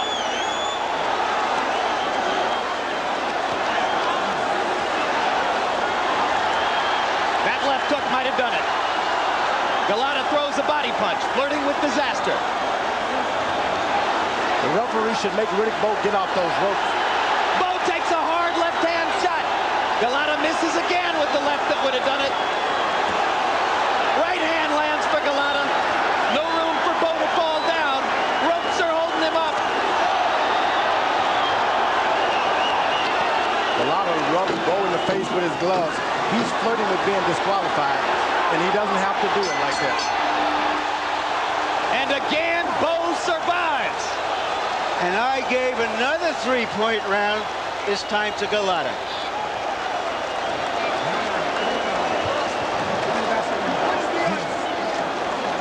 Pull your leg up. Pull your leg up. Pull your leg up. Okay. Pull your leg up. Relax. Relax. Take a deep breath. In your nose. Fill up your lungs through your nose. Blow out your mouth. That was the punch that set up the knockdown. A very good straight right hand. You see that Bowe is already reeling around the ring, and the punch again on the top of the head, and here will come the knockdown.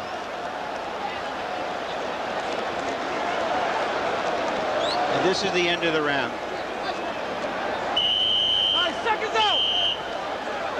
Riddick Bowe has taken a lot of punches, big punches in the last few years. I don't know how long he can take this. And tactically in round 5, Golota regained his senses and threw 35 jabs, landing 22 of them. That's what set up the assault. And Bowe is going right to the ropes, so you wonder if how his legs are holding up, George. Oh, I don't think there's much on Riddick Bowe holding up that well. Golota has got to go to the body, jab him to the body, and then bring his left hook back up, and he'll have a knockout. Bowe looks defenseless for the moment.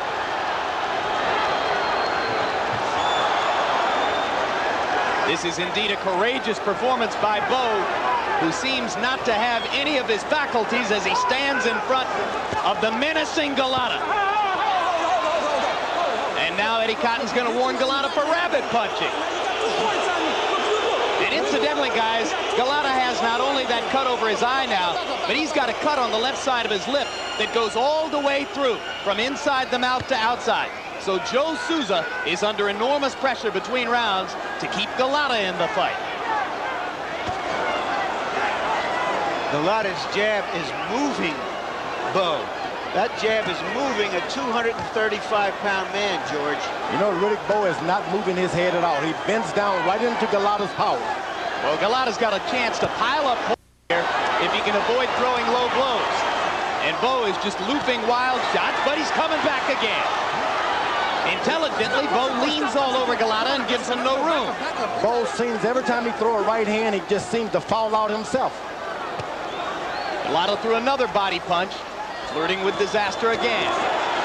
Bowe lands that long right hand, but doesn't have much on it. Who's in better condition? Who wants it more?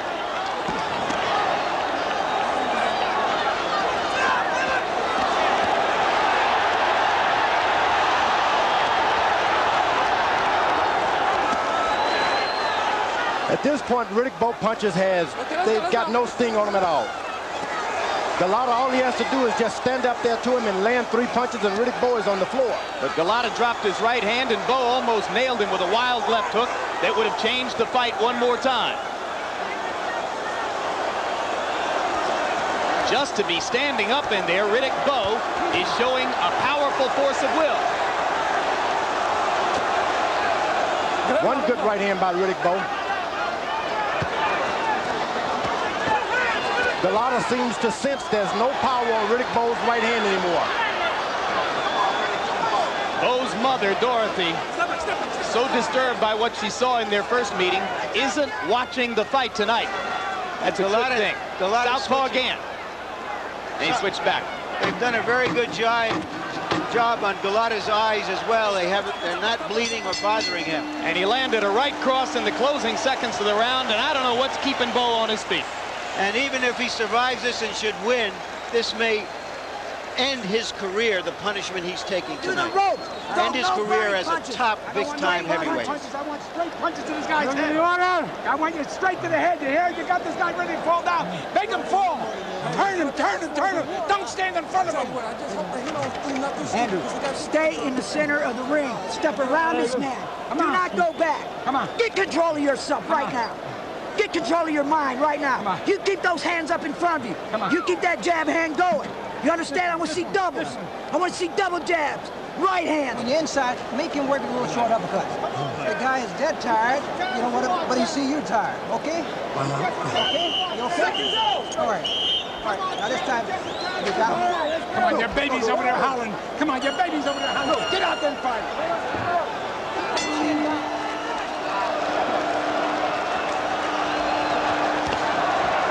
Is it already the 7th round?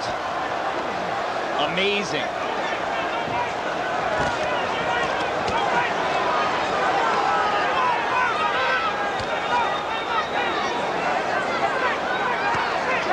Riddick Bowe seemed to be taking control with his jab, but every time he throws a right hand, he seems to fall into Golotah's power. Bowe getting something of a second wind here to begin round 7, although he still looks wobbly most of the time.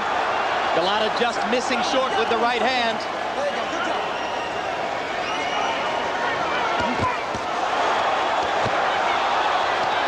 That's got to put Bowe in trouble again. The second one of those right-handed shots landed flush.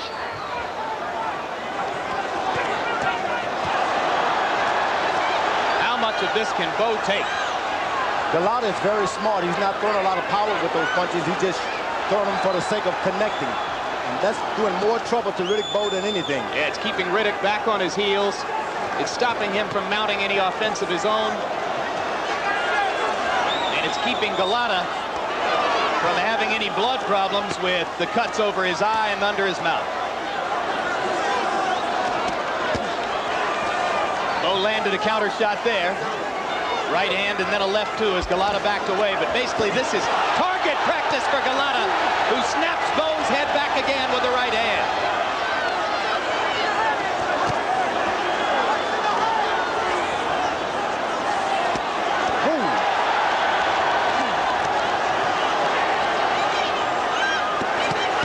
Hard right hand by Bowe, and Golota takes it and answers with a combo.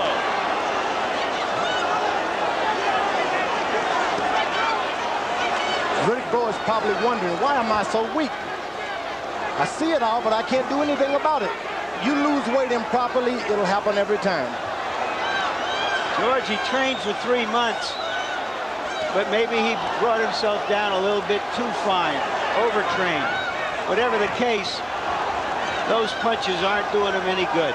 And maybe you too can tell fast. that he's in shape. He's just not able to do anything to protect himself. Well, he started training camp at 282, lost 47 pounds, came all the way down to 235, did it in a relative hurry because he was proud that he was at fighting weight for a few weeks before this bout. But George, you say that's not all good.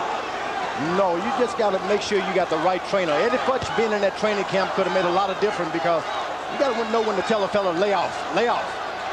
He seems to want it just too badly. If this fight goes 10 rounds, that'll be the biggest upset since Holyfield over Tyson. Is Bowe playing possum? No, he's not. I think that round could reasonably have been scored a 2-point round because Bowe absorbed a terrible beating. How you feel? I think I'm gonna. Keep your arms off the rope, Bowe. Look. How you feel? Okay. Now listen. If you don't show me something this round, I'm gonna stop. The guy ain't doing nothing. But you understand what I'm saying? You got Now take a deep breath. Guy can't stand up. Take a deep breath. Breathe. Now tell me what you're gonna do. You're gonna jab, right? You're gonna jab. You're gonna put straight right hands behind. You gotta stop. Golota is relentless. He's in better shape. His head is clear. He's trying to get through Bowe's defenses, taking his time, looking for one big shot. That almost was it. And in Bowe's corner, they were saying to him, if you don't do something here, we'll stop the fight. Believe me, they wouldn't do him an injustice. You heard Thel Torrance saying, I'm going to stop it if you don't show me something. Harold, how you got it? Jim, 5 rounds to 2, but only 65-63, Andrew Golota. The reason he's not ahead more on the points is because he lost those 2 points that Eddie Cotton took away. But still, 5-2, 65-63, Andrew Golota. By punch-stat numbers, round 7 was a brutal massacre. Golota landing 43 power shots to only 6 punches for Bowe. And there it is again. Riddick's going to have to hope to get lucky and answer this with a haymaker, because when they start to box again, Golota has all the answers now. I don't think that Riddick Bowe has another haymaker in his bag.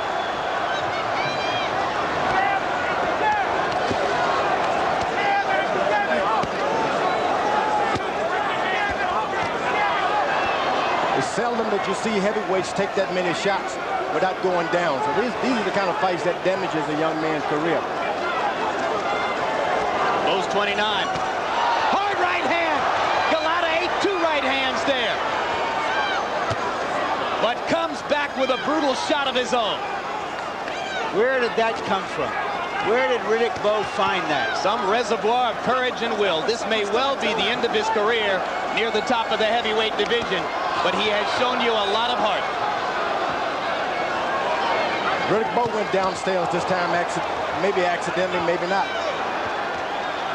And Golota was right there on the belt line again. Mostly he's staying upstairs because it's so easy. He fires a left cross out of the southpaw stance and then eats a jab, and it snaps his head back. Again, it looks like Rocky in there.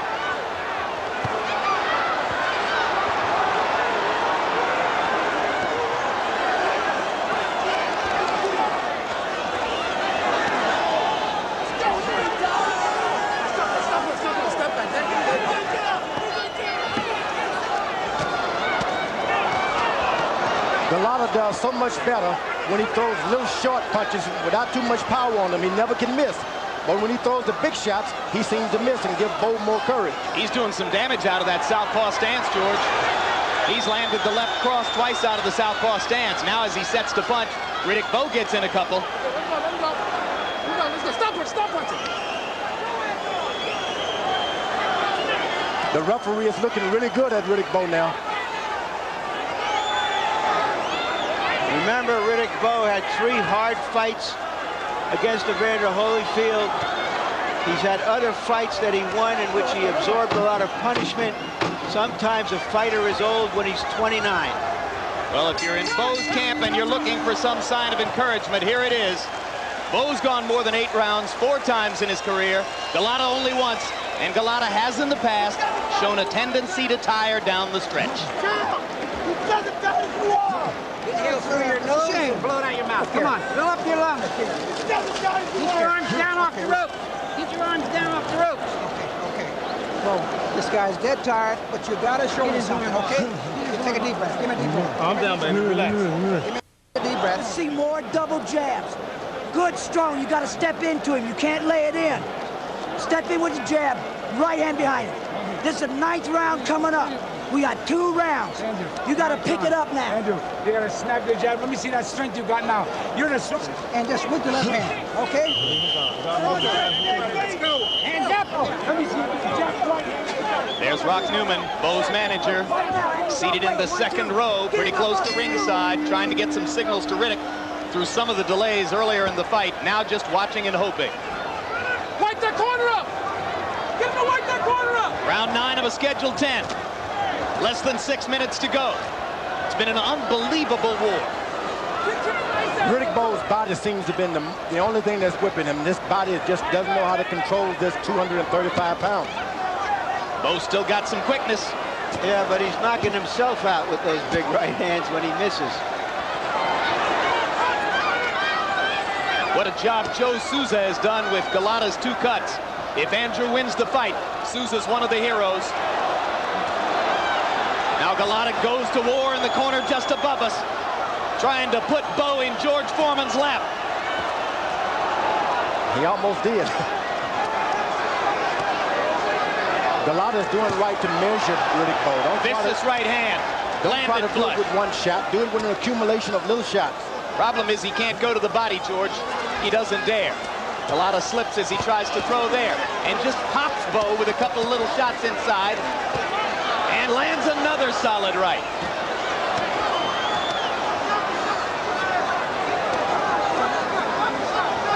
And Riddick Bowe shows unbelievable guts.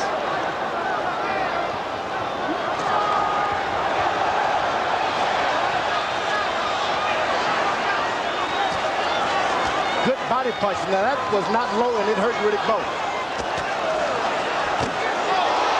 Counter right landed for Bowe and Golota backs up and stops punching. Still more than a minute to go in the night. Trouble for Bowe now. If he somehow manages to hurt Golota, he might not even know it. This is one of those fights that speaks for itself. Now the blood streaming from the cut above Golotah's left eye. Golota got hurt that time. Riddick Bowe doesn't even seem to know it. It'd be interesting to see if Bell Torrance would stop it after this round, or if he'll let his man go out for the 10th. Bowe hasn't shown much in this particular round. When you get to this point of a fight, it's not about what you see outside, it's about what they have inside. The referee is deciding not to even bring in those low shots now. He's not even talking about them. He's allowing them to throw low if they happen to do it. Stop punching, stop punching, stop punching, stop punching, stop punching. Two exhausted warriors. Bloody, sweaty, hurt. What else is there, George? Boy, this is the pain. Semi-conscious. Low blows, and down goes Bowe again. Yeah, that's it. And Cotton is not thinking disqualification. He's calling the fight over. That's it. He's calling the thinking disqualification. He's disqualified Golota again. That's right to do this time. That's the third. It's no point. That's right. No, he's deducting points. He didn't stop the fight. He's deducting points. Larry Hazard came into the ring and told Cotton to take a point. What's going on here? Well, they might think that's the end of the fight. He disqualified him. He did disqualify him? The fight is over. Another disqualification. And it's right. This guy didn't have to go down there, and you can't protect where he's hitting. He's hitting beside that cup. The cup is not protecting where he's throwing. I think this fight might knock out both fighters. Unbelievable. Golota whipped Riddick Bowe this time hands down. Why do you have to go down? Why do you have to hit? He can't stop himself, no, George. He couldn't stop. That's not deliberate, George. It was deliberate, Larry. No, I don't believe that for a moment. I don't believe it for a moment. I just think his corner told him, don't go to the body anymore. And he couldn't. Okay? And he so just, why do you go to the body unless you're deliberately trying to do something? Because he's hurt and he can't think. And fighting on instinct. Punch. Yeah, but you're going to have to think about that when the referee's won you several times. Very good, Eddie. Riddick Bowe.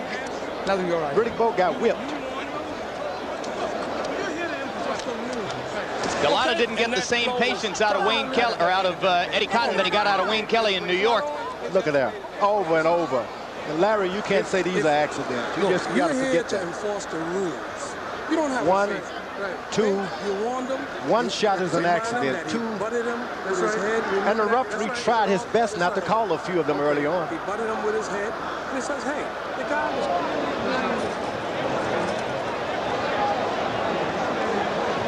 Golota may be the best fighter in the world today who can't win a fight honestly. He beat Riddick Bowe, and I believe he can whip any fighter if he's given an opportunity in the ring. Harold Letterman in New York. Wayne Kelly elected to warn twice, took 3 points away, and finally disqualified Golota on the 6th citation for low blows. What happened here? Jim, let me tell you something. Eddie Cotton disqualified Andrew Golota after he took away the 3rd point. The same as Wayne Kelly did. And I told you it was going to happen after he took away the 2nd point. Referees will go 3 points and you're out of there. And that's all there is to it. He took away a point in round 2 from Andrew Golota for a headbutt. He took a point away in round 4 for a low blow. He took a point away in round 9 for a low blow. And Andrew Golota is out of there. Referees will not generally go beyond 3 points deducted. So the deducted point for the headbutt figures into the disqualification for low blow. 3 points were deducted. All right, let's go to Michael Buffer. Calls a halt to the bout.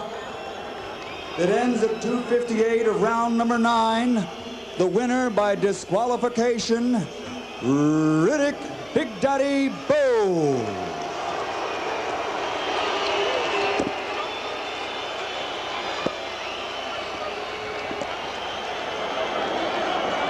Once again, the referee had to call a disqualification in this bout after repeated low blows. 2:58, round number 9.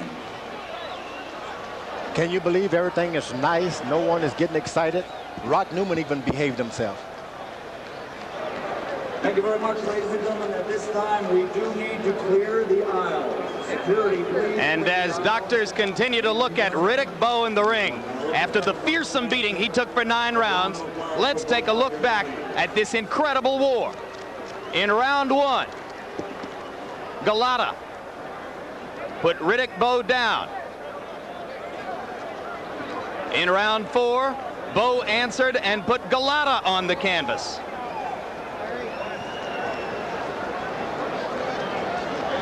And as Harold Letterman pointed out, there had already been penalty points assessed to Golota by this time. In round 5, Golota put Bowe down again with this vicious assault against the ropes, but then couldn't finish him. And then the action at the end of the fight, as a thoroughly beaten Bowe was chased around the ring by Golota. Golota unable to curb his tendency to throw low blows there. The disqualification by referee Eddie Cotton, working in his first match ever at this level of the sport. And quickly, let's look at what was on the 3 official scorecards at the time of the stoppage. You'll see 8 rounds scored, and Golota led on all 3 cards, 74-72, 75-73, 75-71. So just as was the case in New York's Madison Square Garden last July 11, Andrew Golota was headed toward a clear victory over Riddick Bowe and was properly disqualified for his absolutely inexplicable inability to stop throwing low blows. And they can't, I'm sorry, George, they can't all be intentional. No, no doubt about it. Golota could be probably one of the best young heavyweights I've seen in a lot of years. He has a world of talent. He's got the talent. He has a good left jab combination, everything. What's going on in this guy's head? Why do you do things like this? I don't understand it. He could have won this fight hands down. Well, he comes from the mean streets of Warsaw, where he was, by his own admission, a rough-hewn street thug. He says that what he experienced there is every bit as tough and rough as anything that it's experienced by inner-city ghetto products of the sport here in the United States. And he's got a mean streak, as you pointed out at the beginning of our telecast. And I don't think Lou Duva nor anyone else can control that, but it's going to take time and a little healing. I don't know what's wrong with this guy. Riddick Bowe clearly was whipped from round to round. He fought a good fight. But let me tell you, Golota is the better man tonight. What about Bowe's future? I mean, he gets another victory on his record, but he's now been thoroughly dominated twice by a guy who was a virtual unknown before July. Can Riddick still have a future near the top of the division? Riddick Bowe is 29 years old. In the last couple of fights, he looked like he was 69 years old as a fighter. And I've seen a lot of 69-year-old guys in the gym look a lot better than Riddick Bowe did tonight. Riddick Bowe may have to think about career changes. I mean, serious career changes. He got hit a lot. Do you think the 3 vicious wars with Holyfield are part of the reason for the way Bowe has decomposed? Yeah, just as something is missing. You lose a lot of weight, you get hit. You gain a lot of weight, you get hit. So there's no happy medium here. I think that his trainer had the right idea when he said, could be a lost cause. And winning sometime and getting beat like this is a loss anyway. So why do you keep doing it? I never thought I'd say something this weird again. Let's go up to Larry Merchant with the winner, Riddick Bowe. All right, thank you, guys. Riddick, this was almost a replay of what happened 5 months ago. You seem exhausted and beaten. How did you hold up against that barrage? Well, I wouldn't say I was beaten. I was a bit winded, but like always, I always thought I can get Golota. I mean, you gotta look at it like this in this aspect. Golota is somewhat, you know, fresh. He hasn't had as many fights, so therefore he don't get his time. But as soon as fatigue set in a little bit, that's when he started hitting me low. Were you aware from the previous deductions of points from Golota that if he did this one more time, that if you stayed out there long enough, something like this might happen? No, not at all. Actually, never crossed my mind because I was under the impression that now he would fight a different fight. The appearance was that you were taking a terrible beating, or at least the worst beating we've seen you take before. What was it like in there for you? Well, to me, as always, I mean, a fighter's a fight, and we're in the business, and we get hit. And I always have my faculties together, and I just thought that it was a matter of time before I'd rather to come back and, pretty much hit him with something and got him in trouble.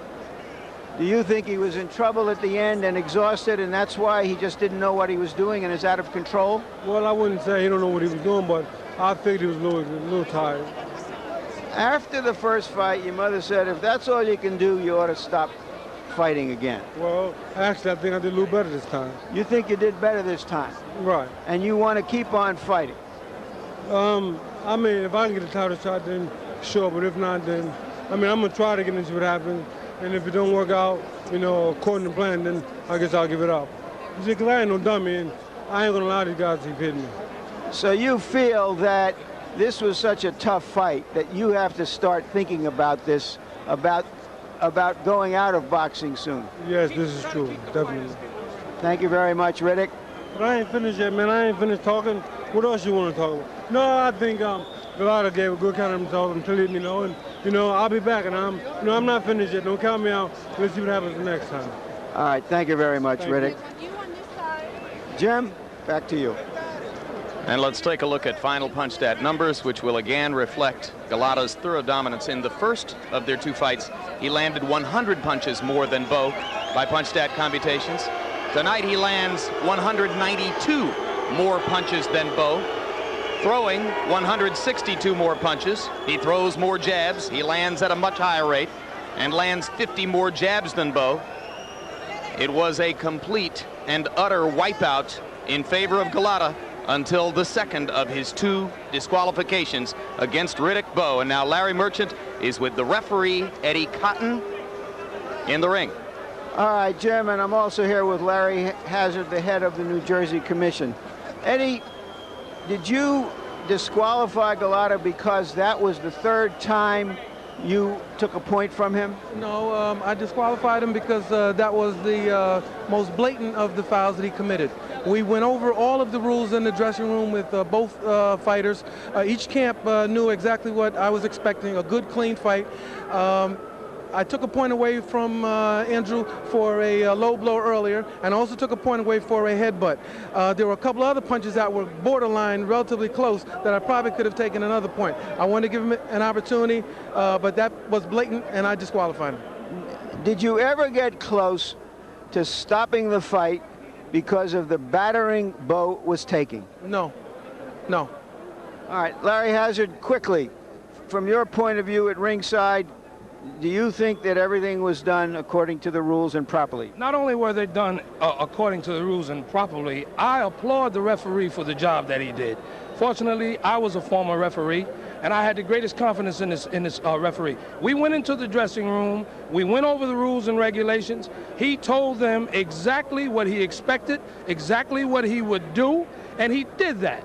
I didn't see Golota complaining. I didn't see anyone in his corner complaining because they understood. I applaud what the referee did, and I stand behind his decision 100%.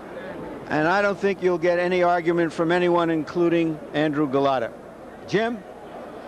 All right, good job by the referee, George. Yeah, the referee did a fine job. As a matter of fact, he let Golota get away with a lot of things. A lot of referees would have stopped in earlier and tried to, warn this guy, disqualify him. He was more than fair. And if you're looking for a reason why Bowe winds up with another victory on his dossier, I guess you can chalk it up to courage or foolhardiness, whatever kept him going in there. I think the referee was not fair in saying that he did think about stopping the fight, because Riddick Bowe was in trouble a lot of that fight. And I think he was watching him to see if he should stop the fight. He didn't admit that, though. Ironically, Thel Torrance, the trainer in Bowe's corner, you heard him say to Riddick, "You don't show me something in the next round, I'm going to stop it myself." Well, what if Torrance had? Then we wouldn't be talking about this. It's pretty amazing. Andrew Golota went to his locker room. Who knows what we would have learned from an interview with Golota. He speaks 4 languages, but uses equally few words in all 4. Larry Merchant now joins us back at ringside from his work in the ring, and your final take on this equally bizarre evening, Bowe Golota II. Well, as Yogi Berra said, it's deja vu all over again. Yeah. When you go back looking at a past fight and you say what could happen, what might happen, I suspect if they had a third fight, something like this would happen again. But I do think that Riddick Bowe has lost both of these fights in the ring, and that he has gotten the victories, rightly so, but I think that his stature as the best heavyweight out there has been sorely damaged. And I think that all the punishment he took, they have to think seriously about when or whether he should come back again. What about Golota? Do you see any hope that he can ever learn not to throw low blows? I don't know how to answer it, because I don't know any precedent for this. And I think part of it is he wants to retaliate. There's an intuitive thing in him, trigger in him, that wants to retaliate when he gets hit, and he loses some control. I don't think, I mean, he would have to be the dumbest guy on the planet to throw a low blow in that situation deliberately. I don't think he is. Yeah. An immense man, an immense boxing talent with obviously immense problems. Well, Nick, you said it at the beginning of the evening, theater of the unexpected. Just when you think you've seen it all, you haven't. Jim Lampley, sometimes it's the theater of the absurd. Andrew Golota had it made, as you said. You and Larry and George and Riddick Bowe knew he was in the fight of his life, and he was being overwhelmed. That is the truth this night. But Golota, like an addict, could not help himself.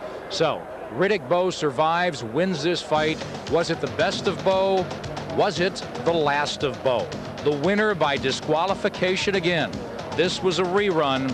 Bowe was down twice, though, and he never looked good in this one, but raw courage was the story on his part, and what pulled it out was Andrew Golota, for all that forged iron appearance, was out of control, and once again, didn't play by the rules. Bowe versus Golota has been brought to you by Beechwood Age Budweiser. It's always been true. This Bud's for you.